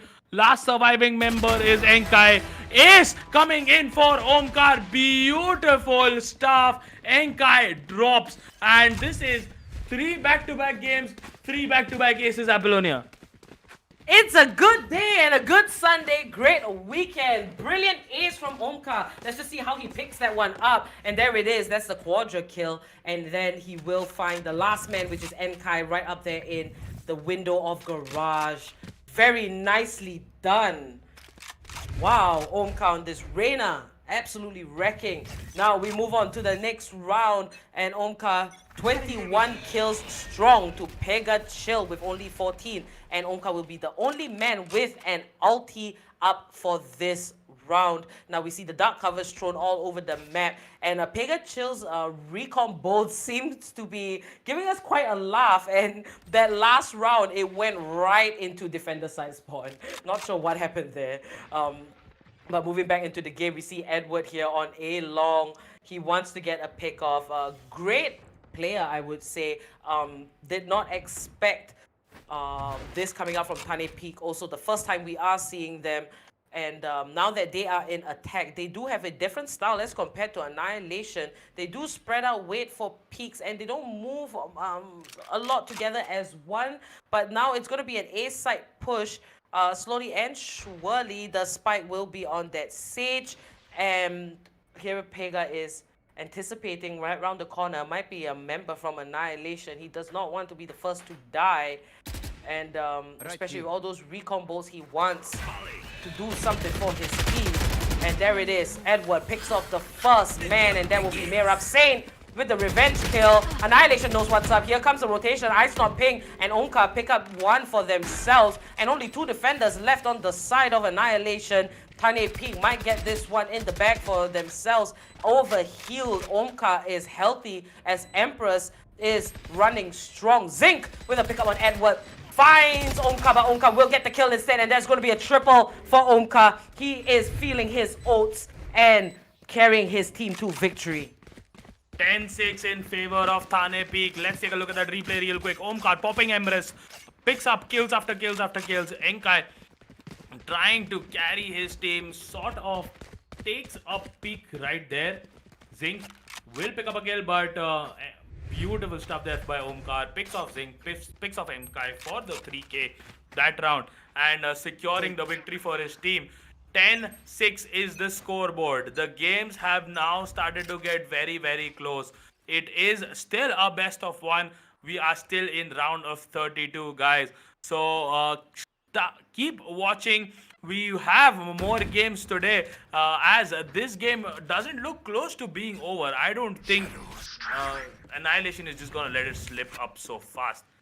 Meanwhile, the enemy team, attackers, slowly playing this one. They don't want to play the rush strategy they've been trying out since the last two rounds. They're expecting the enemy team to sort of expect. But with that push coming in towards the garages, double door, shields on the double door are still up. They might want to break that barrier, try finding a kill through spawn, but they don't want to give out the location. Miracle, meanwhile, trading kills, trading blows at C. Omkar will throw in a lure at the garage, rush through that, and finds location on the enemy Reyna. Will take him out with a nice flick shot. Shivs picks up one kill, but Pegachil will drop him. With that, it is 4v2, and the bomb is going to be planted right now while the enemy team rotates. Saint will find a barrier which he won't be able to cross. Pegachil still holding long. Phoenix with that full rotation coming in. Enkai is just gonna save. Yeah, Enkai is just going to save at this point, but Sage is still trying right there. I don't know what the exact plan is from them, but Saint is trying to do something. Nope, won't work out. Omkar will pick him up real quick, and a full save coming in from the side of Enkai. 11-6 in favor of Thane Peak, as Annihilation look like the weaker side today. Can they fight back is the real question. Apollonia, Pegachil. Oh, he's having such bloopers today. Hides there in hopes that, oh, I am safe. But the spike detonation will come, kiss him on the behind, and pick up that kill. I absolutely love Pegachil. First time we are seeing Tane Peak, and I think he's one player that I will be rooting for 100% when it comes to that team. As for Annihilation, you know, we've seen so much of them. I'm also fans of them, and it's not a good day. You know, they might come back stronger the next time we see them in another tournament if they do not win this, but we cannot say so for sure. It is 11-6. They can't make any mistakes. But here it is. Annihilation will be attacking from defense. And there it is. Shoof Freaks with the kill. Mera finds one. Shoof Freaks with the second. And I think Annihilation has figured out, you know what? We can't be passive. Let's just go all out. Mera with another kill. Ice Not Ping will get two before he goes down. Last man standing is the man on Seaside. But Annihilation has the information on where the spike is. And they will go for... They will hunt for Miracle. They will hunt for Miracle 100%. And I think Annihilation is just great at being aggressive. Like, the way they rushed Tane Peak, they didn't expect that at all. That was a good bit of strategy coming out. So you can see that Annihilation is looking for ways to win. Now, Miracle, will you pull off another Quadra here? Will you clutch this one out for the boys in Tane Peak? As he moves over to the mid courtyard, might want to come up into the window moving very slowly, getting closer to the spike. Members from Annihilation, you shouldn't leave that behind. But there it is. Miracle will find Enkai and shoots, gets Mirab as well. 52 HP has the showstopper. Will he pick up this kill? Picks up the spike. 13 seconds left on the clock. It's going to be for Annihilation anyway. Does not get that kill. Will run away. Does not want to lose his life and knife. And the spike, will it be planted in time? 2 seconds, 1 second, and that is 0! Defenders win! She was, oh, miracle! 0.01 second. 0.01, actually. I have never seen this before in my life. He missed it by 0.01 second, where we thought, okay, he has got it. He went too far. He actually went too far. He actually, yeah. He could have planted the bomb a 0.2 second earlier. Oh my god, that was 0.01 seconds. He The will pressure be beating is himself. on. The pressure is on. Yeah, the pressure is on indeed. He'll be beating himself over it. But 11-7, it's still in favor of Thane Peak as they go in. And with that, they are trying to find on how it's going to work out for Team Annihilation. They aren't going to try that strategy again. They aren't going to be aggressive. Scatter being popped by Omen. He goes in C long. Zing picks up a kill on Miracle. And all of them are now rotating towards C. Edward picks up a kill. Omkar will pick up a kill as well in the garage. With that being said, it's a 3v3 situation. It's a 4v3 situation in favor of attack. Shufreak picks up one. Shufreak picks up two. They are looking to take him down. Might have to take a double peek. Will take a double peek. Pegachill picks him off. 2v2 situation right here. And these guys are rotating so fast. The enemy doesn't know what to do. They are still holding C. Meanwhile, Omkar and Pega rotating towards B side or maybe A. They will, I think, go the distance. They will go towards A. Defenders are still holding the same side. Now they've realized, okay, something's up. It's been too long. They haven't come down here. Both of them will rotate towards the A side. Lear being thrown there by Omkar, which was his last Lear. Bomb is going to be planted. And now the enemy is coming in. Omkar picks up one kill on Enkai. And Pegachill will pick up the last kill on Merab. 12-7 in favor of Thane Peak as they need only one more round to finish this off. Alright, 12-7. Not very bright for Team Annihilation as one more round win and Thane Peak will move on to the round of 16. And I must say, both in defense and attack, Thane Peak is extremely strong. And on the scoreboard, Omkar with 28 kills, Pegachill with 18, Ice Not Ping with 14, Miracle and Edward 13 each. So there you go. This is Thane Peak's debut and they are putting on a very good show for us. And Team Annihilation, will they clutch this one out from 7 points all the way to 12 and then winning? Basically, they can't lose a round from now on. And as we kick off this round number 20, we see the barrier goes up, blocks out Omkar and Miracle there. And there's a satchel. Miracle is excited, gets that pick off onto Saint. Enkai will answer and 1-for-1. Hunter's Fury thrown out. Empress on Omkar. He is mad. Gets that pickup on Shuvs. Freaks. Last man standing will be Zinc on the side of Annihilation. 1v3 clutch. Can he buy this time for his team? Or is it just a beautiful victory for Thane Peak? Now guys, this is the AMD Valorant Cup. You are watching round of 32 and this is match number 5, almost coming to an end. Perhaps no, Zinc will take out Omkar. 1v2 situation. Ice Not Pink puts the ribbon on the present. There you go. Your winners are Thane Peak as they take that round. Oh man, that was really good to watch. Man, that was an absolute brilliant stuff coming from both teams. Let's take a look at that replay real quick. Omkar, he's been so poggers on that Reina today, picking up kills after kills after kills. And now let's take a look at the replays, at the final score. Average combat score of 420 on Omkar. Kills, 30 kills in this round. Econ rating of 104. This is absolutely amazing stuff. Enkai close second with 245. So the difference is pretty huge. 30 kills and 19 kills. Wow. It is absolutely amazing. Apollonia, what are your thoughts before we move on to the next game? All right, that was match number 6 of the day. GG, well played to Team Annihilation, and congrats to Tane Peak.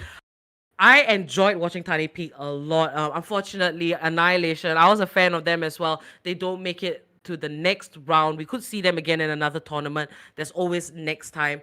But other than that, I think we should go ahead and prepare for match number 7. So guys, do stay tuned, subscribe to this channel and click the bell icon. And also a huge shout out to AMD. Do check out their amazing products with exclusive partners from both India and Bangladesh. And we'll be back with you very shortly with match number 7. See you guys. Why is everyone shorting? Hey guys, it's one of us. That's not cool.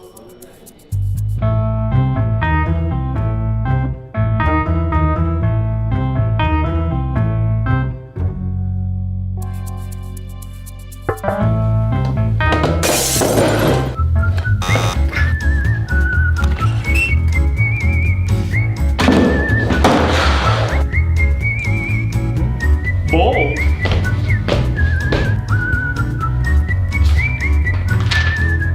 Oh, script.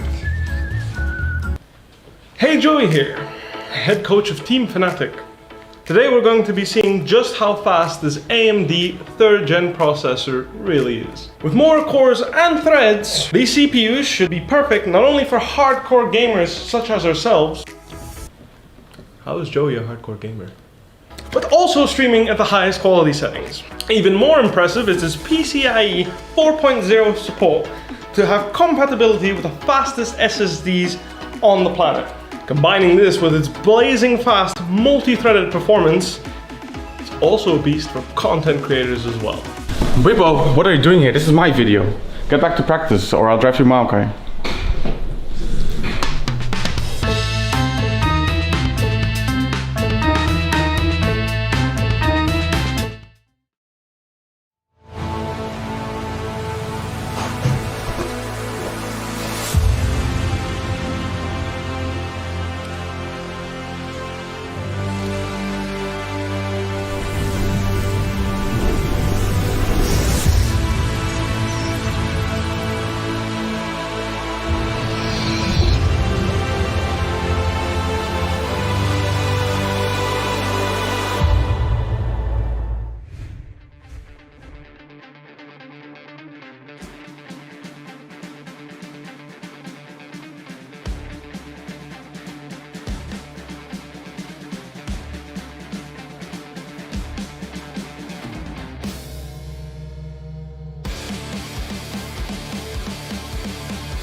Hi guys, welcome back. This is game 7 of a round of 32 AMD Valorant Cup. It's Obi, and today joining me is someone very special. It's the captain himself. Captain Arya will be casting this one with me as the hype is alive on the chat, boys. How's it going, Obi man? I've been following the action much closer than anybody would imagine. I've been at the back end of production this whole time. So it's quite amazing to see all these teams come together, with so much skill and things really stepping it up in this, round of 32 games today. And I think this is going to be another banger of a match. Respect versus Taikelavi. Respect is one team we have seen before. They played pretty well last time. They were on a deficit, did make a comeback, did manage to win it. So, okay, finds one person, is not able to take him over. But Sharingan user picks 2 quick kills for his team on defense. Spikes being planted, and that is a really nice strategy from the Sage, dividing the entire base with that wall. Bunkai picks up that kill on Skull. We have a lot of anime fans here. One guy's name is Sharingan user, other guy's name is Bunkai. So one more thing has been established. Sharingan is stronger than the Bunkai since he kills him, and with that they are rushing in, landing on the diffuse. Strokey, last man alive, picks up 2 quick kills, and Broski will finish off Sharingan user. Attackers have won this round. Cap, what are your thoughts on that? Honestly, I didn't see that going the way of the attackers at all. Strokey, there was a stroke of genius with the backstab, but then how he potatoed his shots on the Viper, I thought he'd really blown it there. But, in the end, the rest of his team did stay alive long enough for him to get back in the game, get another whack at it, got the Viper finally, and then the diffuser just lined up perfectly, giving them a great start to the match. With that 1-0 in favor of attack defense, it's very hard to attack, but these guys are doing well. And let's take a look at the gun real quick. Full eco coming on the side of defense. Meanwhile, Spectres being picked on the side of attack. Exception of one, Bunkai will pick up that silent pistol Ghost because he really likes to get his hands on that operator real quick. So he'll be saving his econ. Right now, these guys are respecting their opponents. They don't know if it's a full eco or the enemy is buying stingers. So slow push coming in. They aren't going to rush like last time. 2 people are there at short. 2 people are in showers. Broski picks up a quick kill on a Sub-Zero. They are rushing in. Tornado finds one person. Official Buster will pick up a kill on within. Tornado, Broski, Strokey, flawless round coming in from the side of Taikelavi. Respect is struggling a bit in this game. Cap, what are your thoughts? I think that was a great example of patience. They didn't rush it in the second the round started. They quietly crept up, got into position, waited for the Omen to get the first pick off Broski here, and then after that, they collapsed on site, and the rest is history. Yeah, 2-0 on attack with that. Full buys coming in for both sides. One Phantom being picked by Strokey because I think he was the only one who died that round. But on the other side, you see 1 Guardian, 1 Ares, and 2 Vandals, 1 Phantom coming in. So an assorted varieties of gun coming in on defense. By the way, what's really interesting, Obi, is we actually don't have a Cypher here on Bind. Usually the first pick you see on Bind is Cypher because they basically hold down B side all by themselves, freeing up maybe 1 person to roam and 3 people at A. But it's interesting how neither side has, and the Beard coming in, and teleporter play. They would have hoped that it would have been sneaky, but the Brimstone's definitely given the info, but the rotates are slow because Sova's actually only just started moving as all of Taikelavi is stacking up outside B in hookah. With that, it is Taikela. With that, it's Sharingan user picking up another kill. 3v5 situation here. Attack in deficit for the first time. And Taikelavi holding it pretty well.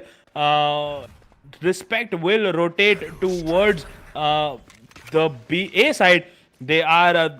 there's dark covers coming through. And they will get in to try and plant that bomb. Raise wall coming in. Bunkai picks up a kill on Skull there real quick.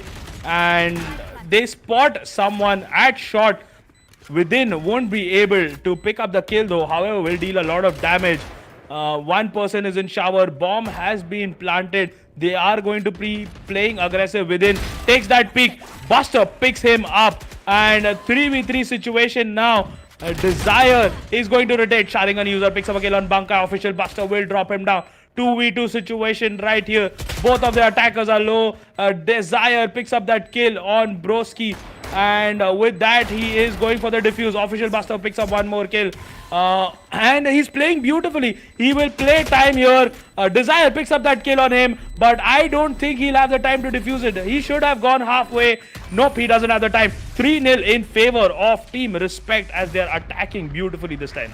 Yeah, I think the fact that they split up and set up really well post plant is what helped them win there, because when they were down I really didn't think they had it in them, but it was great how they actually got onto the side. They realized the Brimstone was low, got that first kill and made space for them.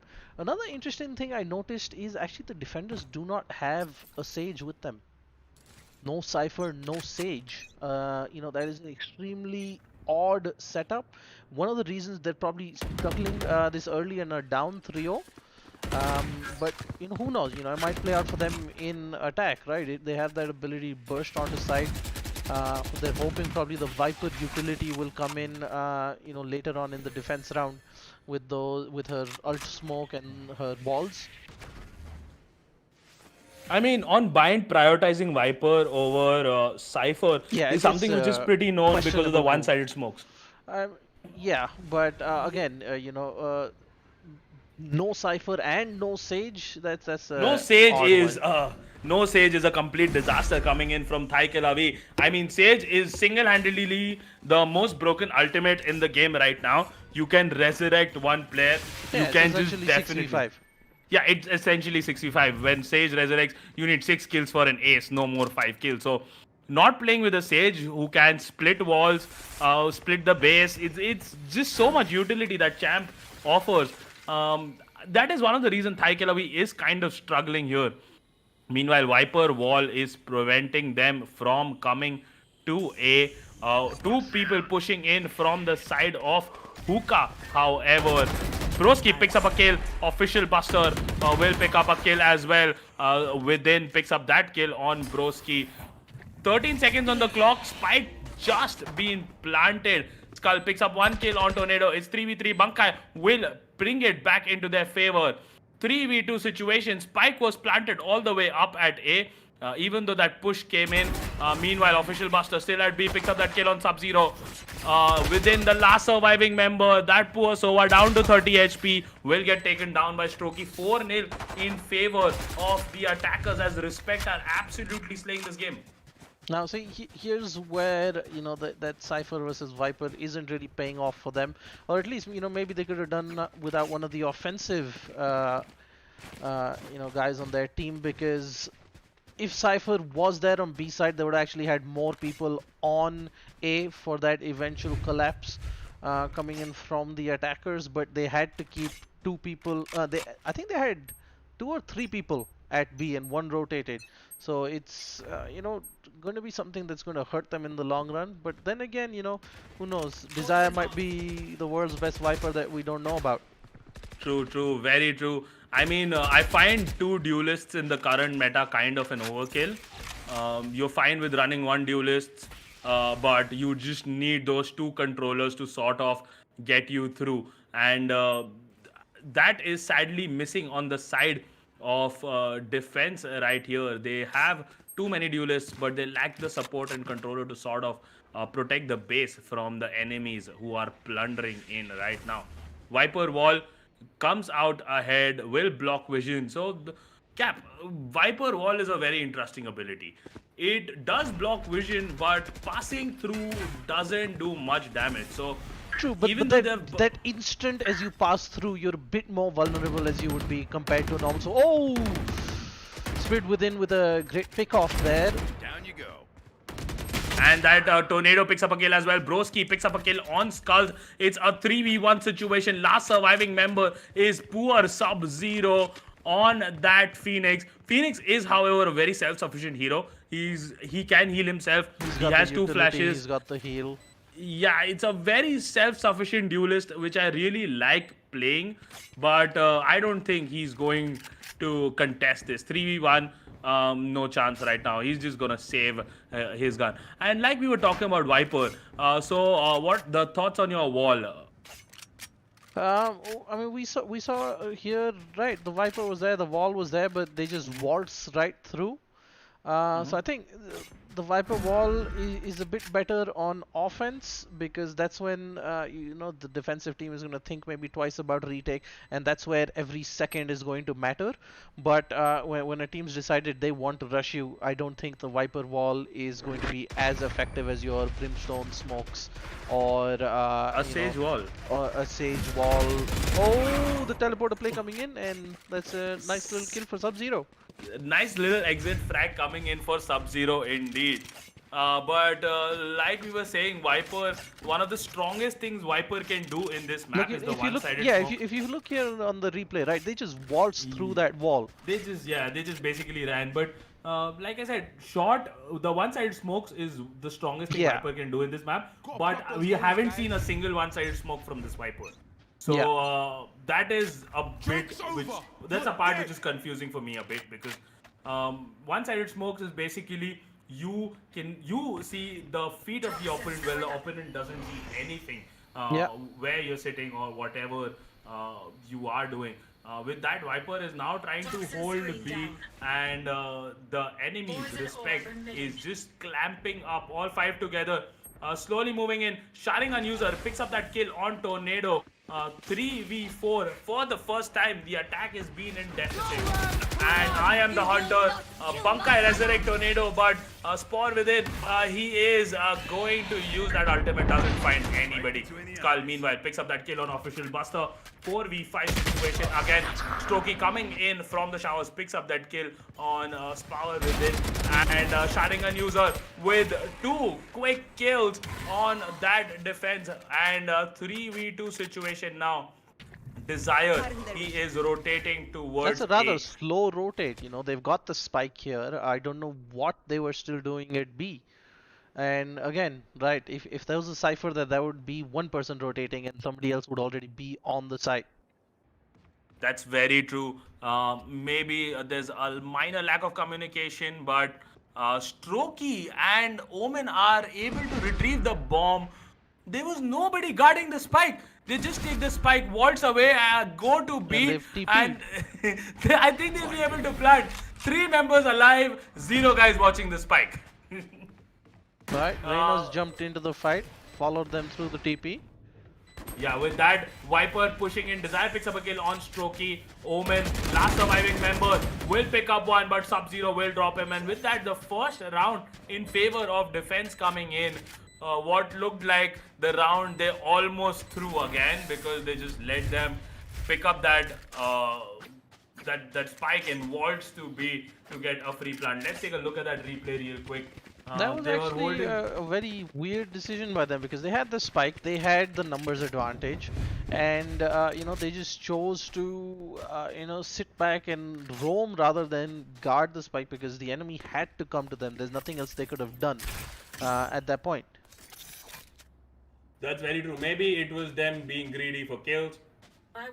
So it seems like this is what they want to do with the Viper, right? They want to use Viper's extended wall and act as a one-man B hold, you know, should the need arise.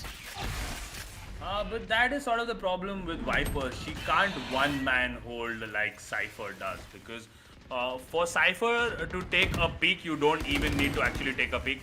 You have the spy cam which gives you that free peek. Meanwhile, there is a 2-for-2 trade happening really quick.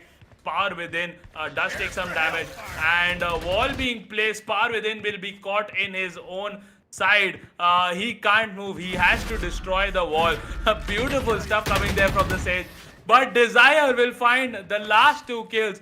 2-5 now, and looks like Tel Aviv is fighting back.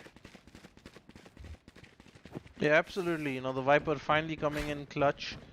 Um, you know, and you know, showing why they picked Viper and not anybody else. That's very true. But one of the only things I'm afraid of is that the lack of Sage might not cost them, because till now all the team comps sort of are negotiable. The only factor which I feel, the only two factors which I feel is non-negotiable is a Sage and a Brimstone, pretty much, because Brimstone just offers you so much. He has that stim beacon to increase your speed. He has that orbital strike ulti to sort of zone you out, push you out of chokeholds. And the Molly is an evergreen ability, which we even see Mad use it in CSGO. One for one trade going in as this round starts. Bankai picks up to the second kill and puts the team in his favor. Strokey will pick up the kill on Sharingan users. It's 2 for 4 as they now siege towards B. They were like, enough of A, now will we rush towards B. And Strokey picks up a kill on Skull. Spar within will pick up that kill on Strokey. 1v3, they are all zeroing in on this poor guy. Everybody knows where Power is. They are coming for him. Omen is trying to jiggle peek here, will take in some damage, but Tornado will finish him off. 6-2 in favor of attack, and they are doing very well on bind. Yep, absolutely. You know, the defenders haven't really gotten any rhythm going. And you know, if they keep winning a couple of rounds, losing their you know, economy is going to be in the gutter soon. As you can see, the you know, Desire's maxed out money to get the operator, and only about 1,000, 2,000 left. So if another round goes poorly, they're going to be in trouble. That's very true. And Tornado says, shut that Phoenix up. They are moving towards the A side again. This time, two people holding B quickly. Sharingan user. I really love this IGN, but unfortunately, we haven't seen spectacular things from him yet. 9 kills is decent, is really good enough considering his team's really struggling, but we haven't seen a carry performance out of it yet. Strokey picks up a kill. Official Buster will take down Sharingan user 5v2 pretty quickly as they take over A in a very dominating fashion. Sub-Zero replies back with a kill of his own. He's coming in. He wants to take control of this base again. There is a wall, so he has to either break this or play the Lamps route. He's just going to play this slow, wait for that Viper to come in. Two are better than one. Viper with welcome to my world. Right, here we Pops go. that ulti. That is something which is really nice on Viper's part. Oh, beautiful no scope by that Viper. Sub-Zero picks up one. Bankai takes him down. With that, Viper's ulti is gone. And I don't think there is enough time for Sub-Zero to do anything, as Bankai will take him out. Almost. In theory, it would have worked had they maybe not split up and the Phoenix was there covering the Viper. I think, you know, that's what they want to do on defense. Use the Viper for these clutch outnumbered situations so they can get that diffuse off. But I think the fact that the Phoenix split up and wasn't there to provide support in the end is, you know, what kind of cost them that round. And they're really missing that Sage wall because, you know, at A short they're just getting pushed really fast. There's nothing they can do about it. They have nothing to stop them. A mere Viper wall is not going to stop 5 people just rushing through it. With that first kill being picked up on that Viper this time real quick, and we see a full eco coming on the side of Teilavi as Respect just goes in full ham. Official Buster with a real quick 3k coming in. Sub-Zero is the last surviving member on Teilavi. He is rotating back towards the A side. Bombs being planted. There's nothing much he can do, but a hope is still a hope. Tornado will be like, nope, I'll just pick you off. Absolutely, you know, it's not really going according to plan here, you know, for the folks over on Respect. But then again, you know, we've seen things really turn around when sides switch, right? But then what we've seen is teams that kind of fail on offense, they're the ones who can really hold their ground. So Respect will have an uphill task here. We've seen most of the maps, or just Valorant in general, That's is Teilavi. very defensive, right? So if you're doing well on offense, you're giving yourself the best chance of coming out with the win. Two guys here in hookah. Yeah, guys, I'm sorry. There's a minor error. Thailavi is on defense. Respect is on Ah, attack. okay. Respect is doing very good. Sharingan user picks up 2 kills right there. Tornado. Sharingan user with 3 kills. This is the first time I see Sharingan shining bright. Bankai picks up 1 kill. Desire will pick up a kill of his own. A 3v2 situation. Spar within. He's trying to find one more kill going into this to sort of confirm the round for themselves. 2 people holding B. The Brimstone is still at A, and the enemies, they are not making any sudden movements right now. They are looking, they are sizing up, and they are trying to find a path, deciding whether to breach A or go B. Strokey looking towards the teleporter. There is something going in his mind right now. 35 seconds on the clock. They need to take a decision pretty fast. Jumping down from hookah is not very advisable because, but nobody picks him. And Sharingan user with the 4K power within will steal that ace. Oh my god. If you would have just allowed him, it'll be the first time we would see 4 aces in 4 back-to-back games. Yeah, I think we've been quite lucky on stream today. A lot of great team plays, a lot of great individual plays. Unfortunately, the Reina here couldn't get that elusive 5th kill, but I'm sure there'll be plenty other opportunities. Definitely. 3-8. Last round before swap coming in. Let's take a look at the buys. Full buys coming in from both sides. Broski is going to opt this time. Tries a blind shot through the smoke. Tries another one. Won't find any luck. I am the hunter being popped. Spar within picks up 2 quick kills. Right there, shutting down the attack, and it's now immediately gone into a 3v4 situation. Viper also falls there. With that being said, they are not rotating towards B. They're still looking to come towards A. Skull is holding lamps. He's waiting for someone to push through that smoke. He still has one more smoke, so he can still buy away a lot of time. If he decides to do that, Molly being thrown in Lamb Skull will rotate out of it from behind there. They are holding space. He spots out Bankai, takes him down immediately. And now they're rushing onto him. Official Buster picks up a kill.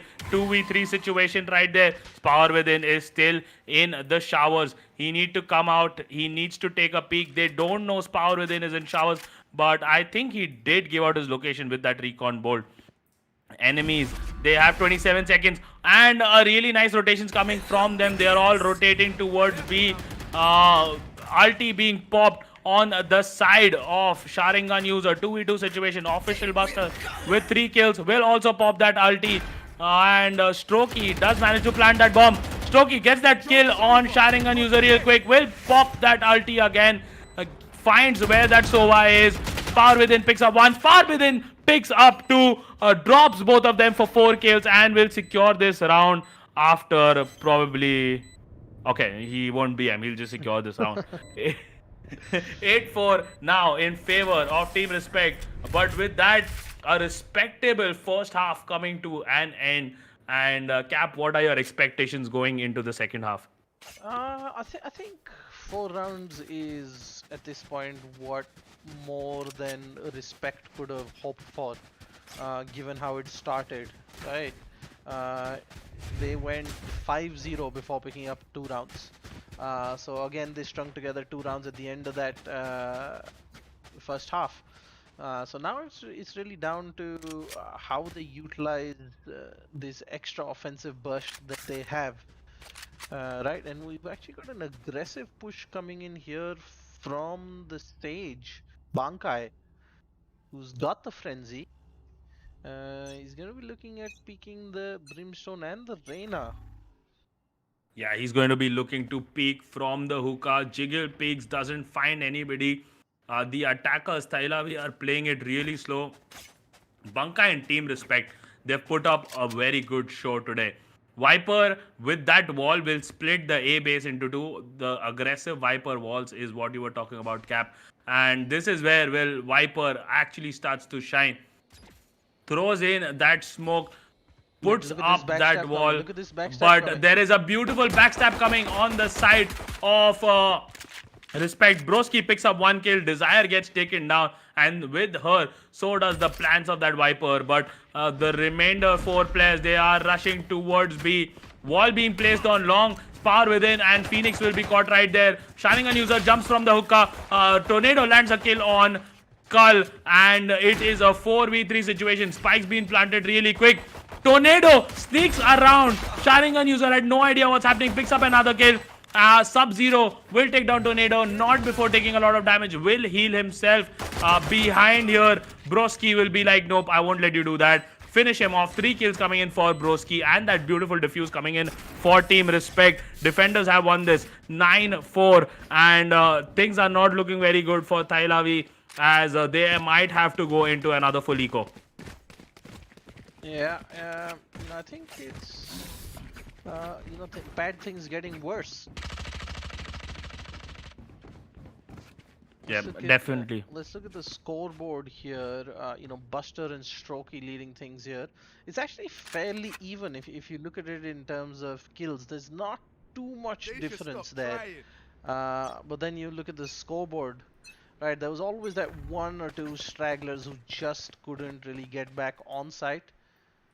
I think the Vipers here going to run into another aggressive push out from Strokey and Broski. Well, and meanwhile, Sharingan user, he's already made his way to the hookah, going in very aggressively with that sort of shotgun.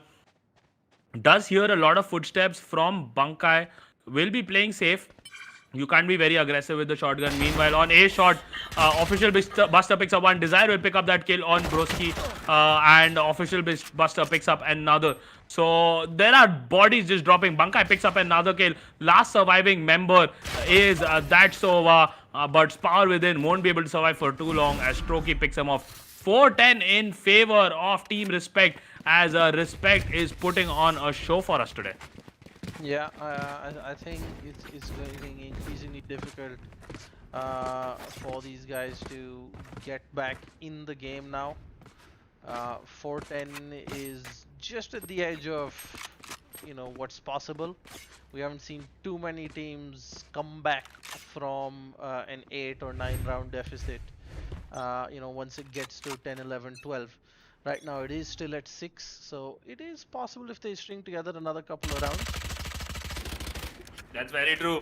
Marshall being shot long, but Spar Within will pick up both that kills in one spray. Beautiful stuff coming in for him. 5v4. This is for the first time Thailavi has been in an advantage in this half. Broski will pick up that kill on Sharingan user, and Spar Within is rotating in through the elbow as they take over B. 3 people on A. They haven't rotated yet. I don't know what 2 of them are waiting for, but they can't be playing so slow. Parvadin picks up the 3rd kill on Strokey, but Official Buster will take him down. 2v3 situation. Desire is still on B long. Skull is right there. Broski is in hookah. They don't have enough time. They either need to run away or confirm that kill. Desire picks up 1 on Official Buster, and Skull will wrap this up. Thailavi finally getting 1 win, but the enemy still is very healthy when it comes to economy. Let's take a look at that replay real quick. It was pretty nice. They split the base into half with that Viper smoke. The new patch, the new update allows Viper to shoot smokes through walls, which is really nice. And with that, she can just split the base into half, block vision for the defenders while all the attackers just rush through. With that, now they are trying to go towards the A side. Viper will throw in that wall again, trying to split A into 2 parts. Smoke being thrown, nowhere to run coming in from Sova, as he doesn't manage to pick up any kills yet, won't even deal damage to anybody. Poison Orb, Toxin Screen, both being popped out at Desire. comes in and takes control of this side. With him, the whole team comes in. Desire takes some damage. Official Buster will pick him off really quick.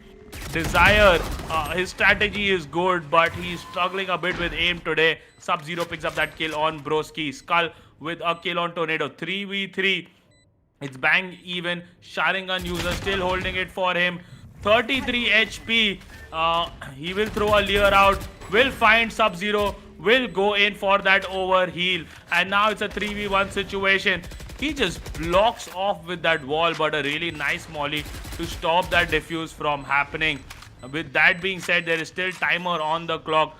One person taps it, and Strokey will just finish off Skull. 5-11 now in favor of Respect, and things are looking really difficult for the side of Thailavi. So Yeah. Cap, what are your thoughts? Do you think Thailavi can make a comeback, or it's just too late?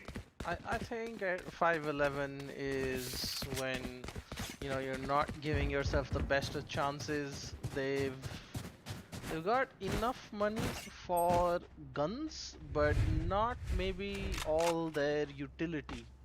Right, you still see, I think, a pistol on Sub-Zero for some reason, a Spectre on Spur Within.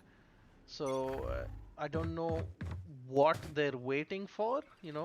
There is very little next round opportunity because everybody else has bought. So I'm not sure why he picked up just the pistol. Sharinga gets him off to a good start. Choki replies back with a kill of his own. Evens out things. Meanwhile, a push coming in from Hookah. Sharingan will sadly miss the spray. Strokey picks him up. Tornado picks up another kill. Desire also gets taken down. Strokey with the 3k in. And that was a quick round. Broski will finish it off. 12-5 in favor of Respect as they need only one more round to win this game.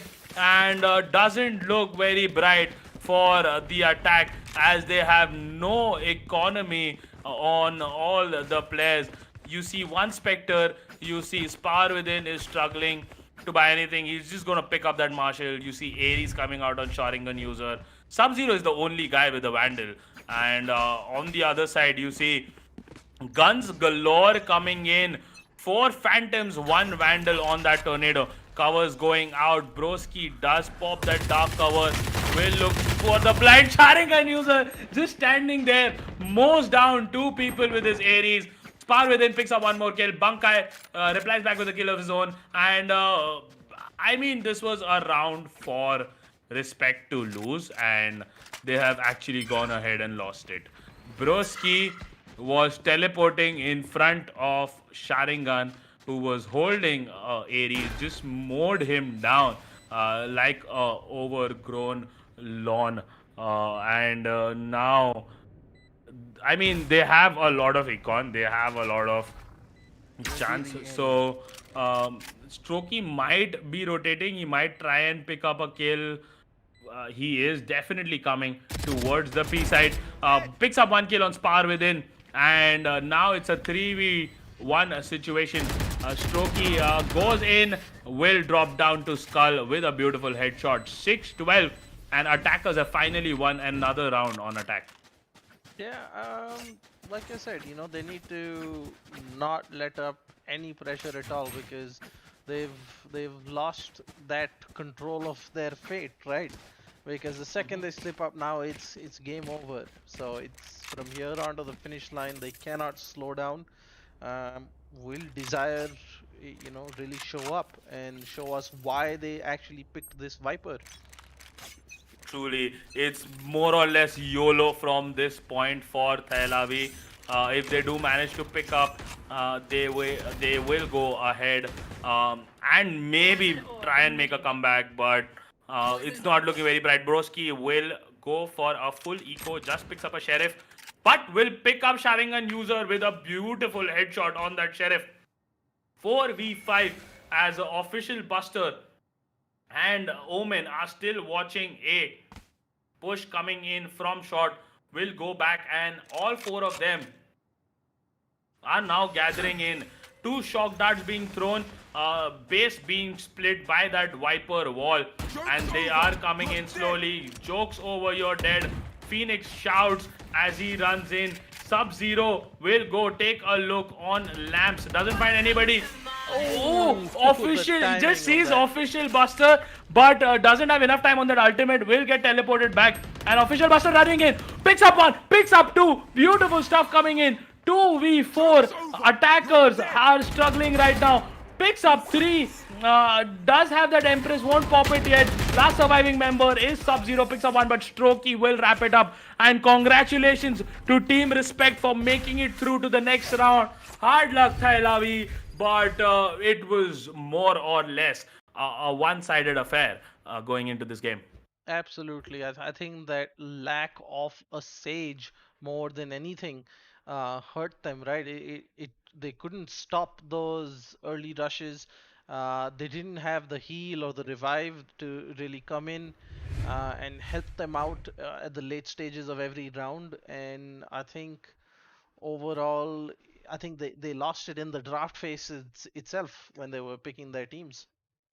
Yeah, unfortunate right there. Let's take a look at the average combat score. However, official Buster right up there with a 379 average combat score, 25 kills.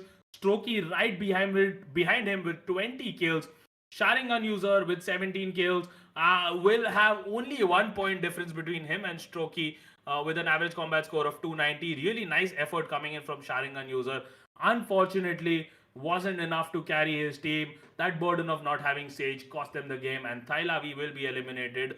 Kudos to Team Respect for making it to round of 16. And Cap, before we move on to the last game of the day, do you have any closing thoughts? I think we're just getting started with these close games because now we are down to the final 32.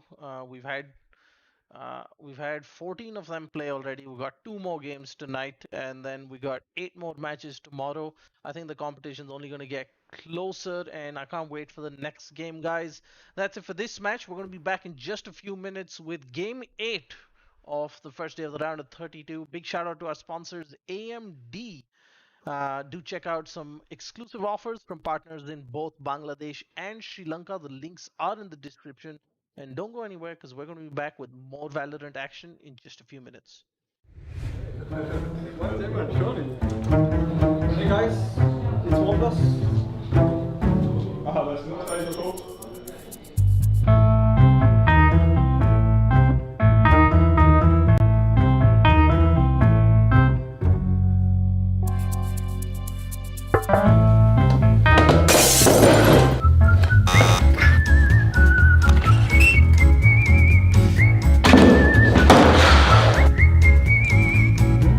Bold.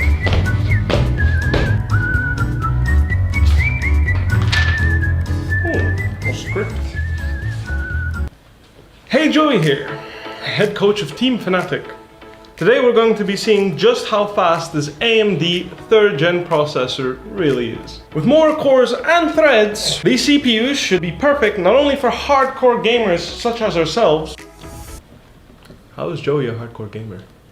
But also streaming at the highest quality settings. Even more impressive is its PCIe 4.0 support to have compatibility with the fastest SSDs on the planet. Combining this with its blazing fast multi-threaded performance, it's also a beast for content creators as well. Weibo, what are you doing here? This is my video. Get back to practice or I'll drive you Maokai.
You're live. Hi guys, welcome back to the round of 32. This is game number 8 for the day. Remember, there are only first 8 games which have happened today. The next 8 games for the round of 32 will happen tomorrow. So the round of 32 totally lasts for 2 days. This is AMD Valorant Cup. It's your boy Obi, and joining me again, I am blessed with his presence. It's Captain Arya. What's up, Obi? Man, pleasure to be here, subbing in for Apollonia, and I think this should be an exciting game. We've got more meta picks, while I'm always game to see more exciting plays. I think we both knew that the last team's pick wasn't really going to work out. Yeah, true. When you see meta picks, you sort of know it's gonna work out. But we have to cut short our conversation right here because it's bloodbath right from the start. Defenders have pulled down 2 people, and the Sova on the attack. Sova on the defense will also fall down. So it's a 3v4 situation now in favor of Team Infamous. Team Infamous, we have seen them before. Mind your head, Night King were the players who were exceptional before this. And Vortex picks up one. Chaos AK will pick up another kill on Mind Your Head. 3v2 situation now. Attackers coming in. Oh, Bloodinator with that beautiful molly. It stops that plant from happening. Picks up another kill. 2v1 situation. Sage live, last member alive, is behind in the elbow. Will be rotating towards mid again, but nothing. Night King finds him with a 3k this round, and defenders have won the first round. Cap, the current meta of Valorant, I feel, is very defense favored. What are your thoughts on that? Absolutely. Defense favored. You need certain picks on your side. You need a Brimstone, because I think Brimstone's one of the few characters that's got a great mix of both offensive and defensive capabilities, with a lot of area and vision denial, and then that ultimate which basically blows you to bits, or can just prevent a rotate if you're feeling adventurous enough.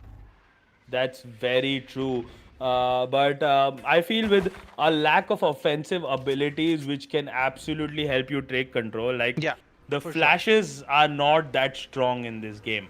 It's not like CSGO flashes where if you do get flashed, it's confirmed 2 or 3 people going down. Over here, it's I think Lear is the only ability which is that offensive I that it think helps you take Omen, control. Omen as well, to a certain extent. To a certain extent, yes. Right, and I think their intention with the likes of Omen and Jet are to like sort of blink into sight. That's very true. And all of them are caught in showers. Night King picks up one, gets a reset, will overheal, be dropped down to 5 HP with 2 shock darts coming in. Radeon picks up another kill. 4v5 in favor of the defense though. With that, 2 members are still in the showers. I think they will like to rotate from behind. I mean, it is a pistol round. They might just go full aggro mode, but they are playing it very slowly. Sage right there with the spike. Sova with the spike. Sage right there, standing right next to him. And they are looking to slowly rotate in. Chaos AK will spot Bloodinator. Night King, however, picks up a kill on Vortex. Bloodinator picks up one more. Venom will wrap up this round. Defenders take round 2 for 2-0. And Team Infamous has been playing really well. I really love the strategy they're being about. Yeah, I think last time we saw them, Night King was playing out of his mind. Yes. Right. So it's definitely good momentum going into this match, and picking up the first 2 rounds as well. But here's the interesting thing: none of the guys on Infamous have upgraded beyond their SMGs, and you got full rifles and armor on the attackers. Yeah, that makes sense. They want to save their credits because if they survive this round without buying anything, next round they get to buy even fancier stuff, and maybe Mind Your Head will pick up that operator that he also loves. We saw him just pick off heads. He was living up to his name last time with just beautiful op shots throughout mid in ascent. And with that, Bloodinator will pick off the spy cam. Mind Your Head picks up a kill on Chaos AK Sleeper. Skipper will take out Mind Your Head. Night King God picks up a kill on Shao Viper. And it's a 3v4 situation right now. Attackers can't seem to find a strategy that works. Trailblazer picks up one. Vortex will reply back. 3v2 situation here. They are taking the portal now, rotating towards B side as the bomb does get planted.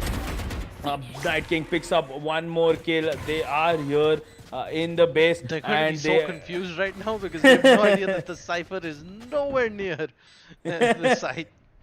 I mean, yeah, Cypher is holding near CT and Halls, but Night King spots him out and will pick him up real quick.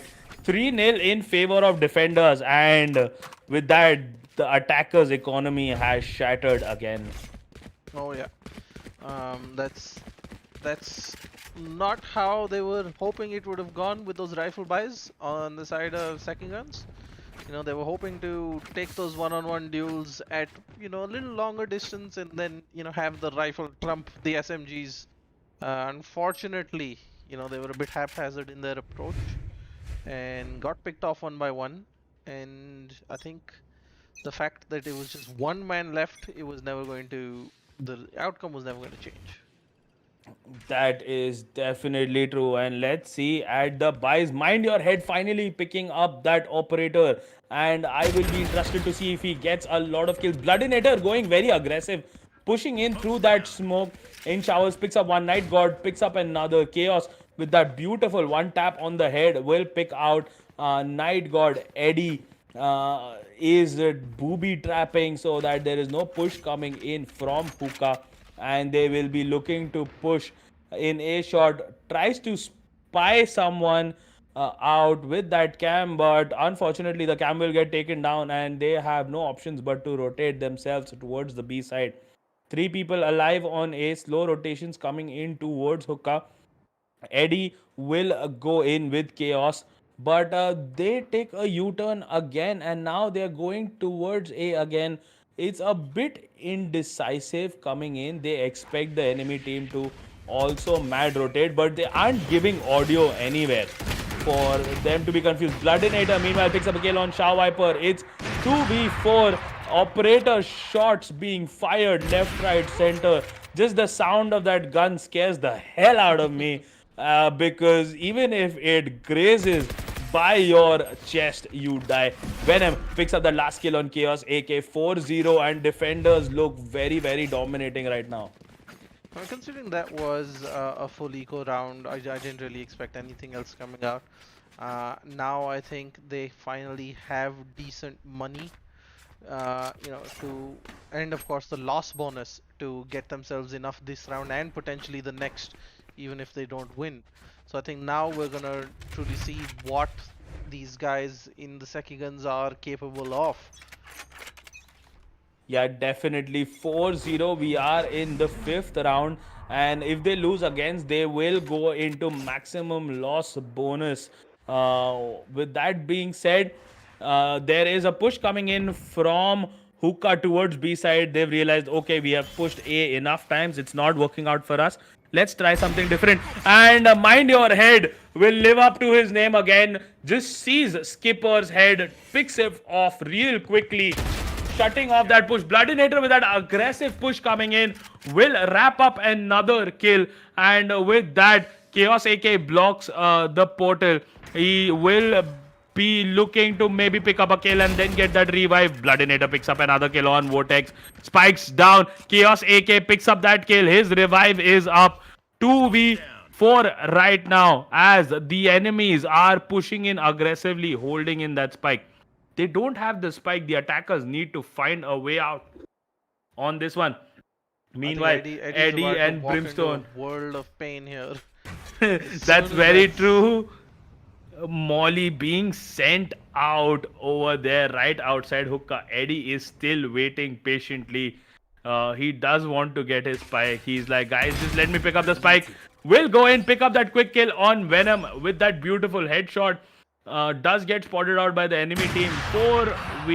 It's a 3v2. Mind your head picks him off with a beautiful shot. Chaos, last surviving member, is probably going for that save if I am not wrong. Nope, he will just go in head first and Bloodinator will pick him off. 5-0, and Cap, does this look like a one-sided affair to you? Certainly has the makings of one, but then again, you know, we've seen teams not being able to take off on the attacker side, really step up when it comes to defense, and these guys do have a great defensive lineup, right? You've got the Brimstone, you've got the Cypher, you've got the Sage, you've got the Sova who'll get you the information, you know, when they're pushing through either hookah or a short. I'm surprised to see we saw 2 bind matches back to back, didn't see a single raise coming in. Raze is such a strong champion, such a strong agent on bind. I think Raze is strong, period, regardless of you know, where you're using Raze, because the amount of literally explosive potential that Raze has. That's very true. 2v4 here again, tricky situation. Chaos will revive Vortex. I am the hunter from Venom. Does pick up one, but won't be able to confirm the kill. Bloodinator, however, rushing in from behind. This is one of the most aggressive breaches, brimstones I have seen. Bloodinator picks up 3 kills for himself. We'll reload that gun. Last surviving member is Skipper with that spike. He is slowly rotating towards B. I mean, the best thing for them right now is if Skipper is able to plant that bomb. I think he's gonna try and go, you know, maybe make some noise and then TP. From Maybe, there. or maybe he will try for a fake teleport, which you can do with Omen. But he tries for none, just goes, he tries for doing nothing, just walks in and gets headshotted, will get picked off. 6-0 for the side of defense. And Cap, I know a lot of teams bounce back in defense, but being 6-0 also kind of shatters your morale. So what do you think is going on in the minds of Sekigans, as they seem to be struggling pretty hard in this half? I think they're still trying to figure out, you know, the playstyle of their opponents, because they're not able to adjust at all to anything that the guys over at you know, Team Infamous are throwing at them, and you know, that's where they're struggling. Because most teams, they take a couple of rounds to figure out, okay, you know, are they aggressive, are they playing passive? Ooh, great. Again, look at this aggression coming in from the Reyna, picking up that double kill. That's very true. I think looking for the triple here on the Omen. A flawless round coming in for them. And Cap, like you said, it sometimes takes teams to figure out strategy, but this was the 7th. This was the 7th round. The Brimstone pushed the smoke through shower and killed someone, and there is no one defending that spot. So I mean, it is looking like a very, very uphill battle for Sekigans, as they are struggling a lot. 7-0 on the scoreboard is not a joke. If there's one thing they should know by now, Obi, is the fact that this Brimstone will push out of showers. I mean, for sure. Every single time he will drop a smoke and push out of showers. And he's doing it again. But thank God there's no one around this time. Shao Viper picks up that first kill on Mind Your Head. Will drop that operator, certainly opening up things for the attack. With that being said, there is a push coming in towards Hookah, and they will be going to take over the B-side. Night King has different plans, picks up one person, prepare for Hellfire. That ultimate doesn't find anybody. I think it was Shao Viper. Nope, it was Bloodinator with that ulti. Really bad placement of that. Yeah, really bad placement on that orbital strike, knowing that 2 people were already spotted in Hookah. And Race Slow with that Brimstone ulti would have just confirmed the round for them. Trailblazer and Vortex trade kills right there. Bloodinator comes in from behind, picks up one. Trailblazer will confirm the last kill on Vortex. And last surviving member is that Sage on the side of attack. Will get taken down. Chaos AK falls. 8-0. Defenders are just abolishing competition right now. Yeah, it's looking bleak at this point for Team Sekigans, guys. 8-0 is not easy to overturn that, even for the best teams. You will lose 1 or 2 rounds. You've got the side swap coming in as well. Right, there will be situations where your economy is in the gutter, even if you win 5-6 rounds, and you're not giving yourself enough breathing room for that. That's very true. 8-0, their economy has been shattered, but they are also on max loss bonus. So they are getting in that bonus credits. Venom will throw that drone through the portal at B. Spot 2 people at hookah. 1 gets picked off right there. Mind Your Head will pick off another kill. Mind Your Head picks off third. 3 people in hookah, all 3 of them are dead. Night King Trailblazer will wrap this up really quick. Flawless coming in, and I think this is the beginning of the end eventually for Sekigans. Because of that round, I feel the mental is not holding up pretty strong. What are your thoughts, Cap? Yeah, I think that their morale is always shattered. You see them just walking into an op there from Mind Your Head. Right. Yeah, it was like, when you play dominoes, 1 falls and then 3 behind them fall.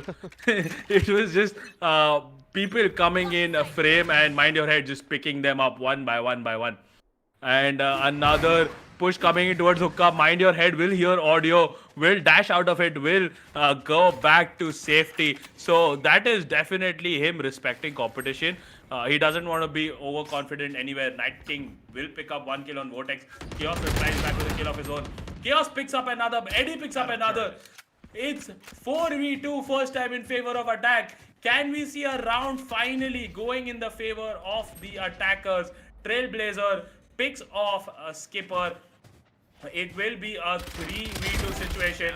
Chow Viper picks off Trailblazer. Mind Your Head, last surviving member for Team Infamous, as the spike will be planted on B side. 3v1 situation going in. I know exactly where you are being popped in by that Cypher. Mind Your Head won't. He does take the teleporter play, breaks in that wall. Oh, Prepare for Hellfire. Will survive. Oh! Beautiful head tap on Eddie, but will get taken down. Very valiant effort coming in from Mind Your Head, though. Absolutely, brilliant stuff. There's a reason, Mind Your Head performed really well last time around, and here also contributing in a big way, to his team. But here's the problem, these guys, they won the round. Now their loss bonus is gone. Right. If they drop this round, they will guaranteed lose the final round of the half. Most because definitely. Look at their economy, 2200, 300, 2600. That's all they have left. Most definitely. Full buys on Eddie and Skippers have left them with 0 creds each, which means there is not much breathing room for them. Loss bonus is gone. These guys will just get destroyed eventually if they lose this round. So it's very crucial for them. Mind Your Head and the Sage will be holding B. I think they know this fact that it's very important for them to win their round. Sekigans is playing really slow. But if you take a look at the KDA, the top fragger for Sekigans is Chaos, and he only has 5 kills. So there's been a huge skill only disparity. won 1 round, so it's not surprising at this point. True. Night King picks up 1. Vortex will reply back with a kill of his own. Nowhere to run. Won't find anybody. Does find 1 tag on Venom. Chaos AK pushing in. Mind Your Head picks up a kill on Chaos AK. It's 3v2 situation. Both. One Sage is dead. Eddie picks up that kill on Mind Your Head. Trailblazers alive. He does have that ultimate, but no corpses nearby. He needs to play this really smart. He is going in. I mean, he has a lot of gold. There is Mind Your Head right there. Won't choose to resurrect him. Doesn't find that kill on Eddie. I think he should have gone for the rest play right there, Cap. I think, the Rez were definitely given his position away, and I think they feel they're better off using the Rez this round in a than in a 4v1 situation, because as you know, the Rez animation does take about 2 or 3 seconds. And the audio cue is there. Your revived player is you know, useless for the first 3 seconds, and you know, in that situation, we've seen so many insta trades. You know, the res comes in and the player gets picked off right then. So That's very smart true. decision, and against all odds, it looks like they are playing for the night. And oh, Eddie with a huge play there. I'm not sure how he even managed that. You know, Is the this a start of a collateral. comeback? Yeah, it could very well be. Night King God trying to put a dent in that. I know Eddie with that 3 kills. He is outshining for his team right now.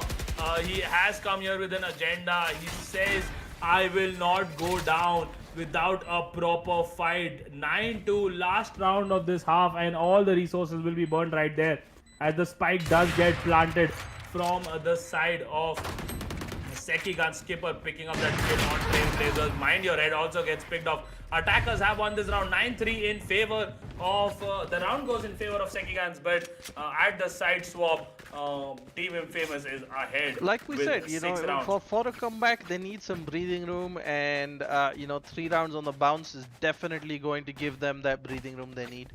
And we've seen teams turn around on defensive side, and I think now they're going to be feeling like, okay, you know, it's not all doom and gloom. It's not over till it's over. And I think, you know, I don't think we should write them up just yet. Another 2 rounds, yeah, for sure. And I think this eco will definitely go a long way in deciding, you know, whether or not this comeback is going to be sustained or not. Because if they lose That's now, that very means true. the next round is almost guaranteed gone, given the way the momentum's been going. Most definitely, but they are in defense at this point, and we see the enemy team rotating towards B. Venom will be playing patiently. He will not push the dark covers, and they are waiting at hookah. Trailblazer does have that wall. He will be looking to wall off. Skipper picks up that really quick kill on Mind Your Head. Venom replies back with a kill of his own, and they are rushing in. Smokes coming in from both Brimstone. Trailblazer picks up the kill on Shaw Viper. Bloodinator destroys Chaos AK, and it doesn't look like pistols are a strong round for the enemy team. Sekigans, Night King picking up that kill on Eddie. Last surviving member is that Sova. It's a 3v1 situation. There is nothing much a Sova can do, and he will get taken down. Attackers have won, which means economy is again a problem for Sekigans. Yep, they will have to get armor and pistols to be able to put up a fight here, because if they don't stop this infamous juggernaut right now, they will steamroll them for a 12-3. Oh, I mean 13-3. That's very true, and a full eco coming on the side of defense. There'll So be only it's one. a risky move. It's a risky move. They're like, you know, give them this round, let them get to 11. We'll try and stop them. Again, you know, we saw this rifle versus SMG come out right after they turned it around, but they got swept that round. That's very true. If they do manage to eco here, and if they do lose the next round, it is all she wrote. Vortex Chaos picking up 1 kill apiece. 3v3 situation here. Mind Your Head picks up that kill, and Bloodinator will go all offensive. This is the most offensive Brimstone player I've seen. After you, Cap, of course. You just blind push every single round. But yeah, very offensive as a Brimstone. And with that being said, last 2 members alive on the side of defense are a Cypher and Sova. Not really a bad combination. Cypher can still do pretty well. Sova is really nice on retakes. But the spikes being planted, Vortex coming in, he does have his hand on that Spectre. Doesn't even matter. Mind Your Head just picks him off really quick and clean. Bloodinator secures this round by killing Eddie. 11-3 in favor of Team Infamous as they go into the most crucial round of this match.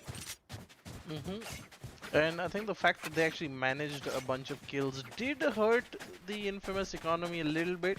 You still see 3 people voluntarily rocking SMGs. I think even though Mind Your Head can drop a rifle, potentially 2, given that no, yeah, Mind Your Head didn't die, so he can drop a rifle, but they've chosen not to go that route. up against full rifles, and yikes! Chaos AK gets taken down immediately, forcing a rotate. The Brimstone moving in. The push seems to be coming in from Hookah. I mean, I don't understand why would you go aggressive with the Sage. Does get punished for it. Beautiful Molly coming in from Bloodinator, picks down Skippers. Chaos Viper does pick up 1 kill, but mind your head will reply back for the killer's zone. 4 in attacker, 2 in defense, and again Cypher Sova, the last 2 surviving members, slowly coming in from A. Cap, do you think it's a wrap? I think so. You know, once we go to 12-3, they're gonna have nothing left. Oh, there we go. Night King comes in with 1, gets traded there by Eddie. You know. Not much they can do. With no beautiful stuff by the Sova coming in from behind Venom there. Smart play, you know, they do have the numbers advantage. They don't have to leave that many people on site, and you know, they use that to their strength. And I think it's all but done. Look at that, no armor or no armor rifle, and then armored SMGs going up against full armor, full utility, full rifles on the side of Team Infamous. I think they're gonna look at making quick work of this one by bursting onto site. The defensive smoke comes in. Oh, let's see. Zaro gonna give them some info. I have the spike. That's very true. Unfortunately, it's not enough for the side of Sekigans to wrap it up. They need a miracle this round to sort of confirm that win. Slowly, the enemy team attackers are rotating towards B again. I think they're really comfortable with B. Most of the rounds they've taken this half are in B, and mind your head is still trying to waste time there. Picks up a quick kill in Showers. Meanwhile, his team is rotating in from Hookah. There is a Cypher trap. I think that's going to give them a free B side, but the Omen luckily had not used the teleporter. He didn't buy into the fake, and you know, this might be the only opportunity. Great darkness coming in from him. Gets the kill. Gets the second. Impressive stuff coming in from Skipper, but it's a 3v3 situation. The spike being planted. Skipper with the 3k coming in real big. Chaos Viper picks off Mind Your Head, and Venom picks off Chaos Viper. Venom, last surviving member, very low HP, will drop down, and it is not all she wrote. Sekigans confirm this round win for themselves. 12-3 will now be 12-4, and there is one more fight left in Sekigan at least. I mean, they're definitely not going down without a fight, but I think it might be too little too late, because look at that, Infamous has money to buy all over again. So, you know, it doesn't matter. They're like, you want a round, take a round. Take it and go. Yeah, but here's the thing, you know, Sekigans, they haven't won the rounds they're supposed to win, at least on paper. And then they come up with something like that. Right, I think they were a bit lucky that Skipper didn't buy into the fake with, you know, Mind Your Head picking up the kill in Showers there. Once again, Mind Your Head going ahead and getting the kill onto Chaos AK. This is the 4th time Chaos has died in the same fashion. He Yeah. always peak in Showers. And I die. think that their approach is, you know, if their Brimstone was pushing, why can't we? That's very true, but Sage is not an ideal option. Oh, beautiful dash there out of the Showers. I think great zonal play, but oh my god, the Brimstone ultimate, he's definitely going to pick off a few. Double kill there coming in from the Brimstone. Chaos Viper there, and Vortex coming up, huge Vortex with the double, and once again, Sekigans out of nowhere picking up a round, and now, I think now, you know, the guys over at Infamous are going to get up, shake their heads, and be like, what just happened? I am right now doing the same. I'm like, what the hell just happened? They split the base with that wall, and they thought, oh, we'll be able to get that plant real quick. It was the perfect stuff, you know, the wall, the Brimstone ult, and then comes in the Sekigan Brimstone ult and Vortex just cleaning up house there. As Sekigan are now at a more respectable 12-5, but it's still one mistake and all over. That's very true, but we see a full eco coming in from the side of Team Infamous. If you guys didn't know, by the way, drone from Sova does trigger the Cypher wire. That's what happened right there. Bloodinator will pick up one kill. Eddie picks up a kill on Bloodinator. Eddie with a quick 2k will throw in the ultimate Venom. Does get that gun. Picks off nobody. Night King, however, picks off 2 real quick kills. Defenders will wrap this round up. 12-6.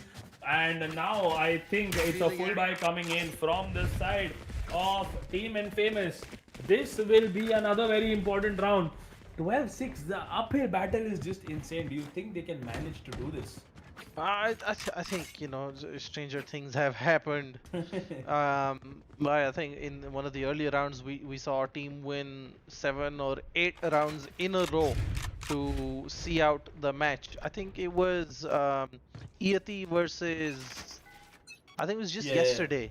yesterday. It was Yeti versus Rad Syndicate. The Rad where Syndicate, yeah. yeah. Where I think Yeti ended 8-4 or something in the first half, and the Rad Syndicate just swept it from there. That's very true. Indeed, Rat Syndicate did come up with a huge bounce back, winning the game yesterday. 12-6 is still doable. Night King will get caught with that blind, followed by that dark covers. Eddie picks up one kill real quick. Bloodinator is on point with those mollies. Picks up kill after kill after kill. Skipper takes down Tailbazer. Night King will stay, and it is just a bloodbath going in. But looks like this would be the start of the end for Sekigan's last surviving member, Vortex. Vortex rotate just a little bit too slow there. Oh, no. Oh, somehow made it out live, but the Brimstone is there to clean up house, ladies and gentlemen.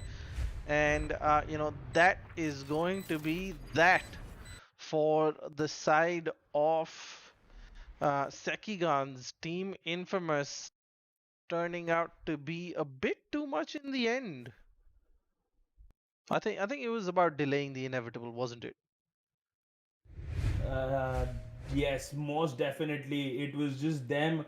I mean, there was a minor skill gap you could have seen between the teams. It looks like Infamous have just been together and worked together and played together more than the other side. Still a very respectable loss. 13-6 is nothing to be ashamed of. You didn't get stomped. And with that being said, let's take a look at the scoreboard real quick. Night King right up there on the top with an average combat score of 324. If I'm not wrong, this is the third MVP he has received this tournament. So one step closer to that top 3 MVP contenders. And congratulations for Infamous to making it to the round of 16. Unfortunately, this will be the end of the road for Sekigans. Cap, it's been a grueling day. We've had a lot of fun matches today, but I am tired and I am pretty sure you are as well. So, any closing thoughts before we wrap up today's stream? I think it's only going to get more and more exciting. Of course, it is grueling to be at the back end of so many matches, but on the plus side, we get to see so much amazing Valorant action throughout the day. And for all of you watching, just a reminder: every single match from now on till the finals is going to be streamed. You're not going to miss anything off stream. So tune in every single day onto our YouTube channels. So make sure you subscribe, click the bell icon. You're going to watch all the best teams in India, Bangladesh, and Sri Lanka going at it every single day for the rest of the week. We've got BO3 quarters and semifinals coming your way in a few days. We've got the second half of this round of 32 coming in your way tomorrow with 8 more games, and we're excited to bring it to you tomorrow. You're also going to get a look at the first MVP table of the tournament so far, with things updated. So you're going to see who is in the running, of course, in addition to the prize money for the top teams to take home a brand new AMD GPU. The top 3 MVPs are all going to get brand new AMD GPUs for themselves. And that's about it for tonight, guys. Thank you so much for watching. Thank you, Obi, for taking us through the whole day. I can only imagine how tiring it is. We're going to see you guys tomorrow for the second day of the round of 32 in the AMD Valorant Cup right here on the Esports Club. I'm Captain Arya. The other voice you heard was none other than Obi, and we're going to see you guys tomorrow. Hey guys, it's one plus. That's not a ball.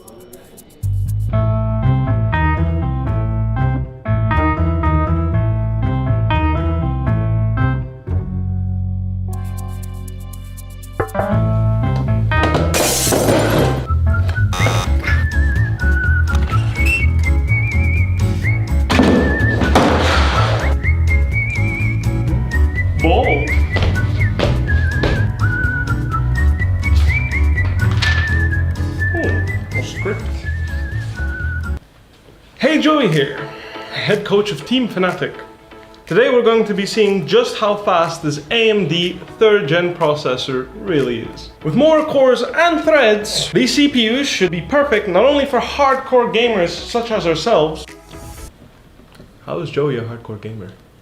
But also streaming at the highest quality settings. Even more impressive is this PCIe 4.0 support to have compatibility with the fastest SSDs on the planet. Combining this with its blazing fast multi-threaded performance, it's also a beast for content creators as well. Weibo, what are you doing here? This is my video. Get back to practice or I'll drive you Maokai.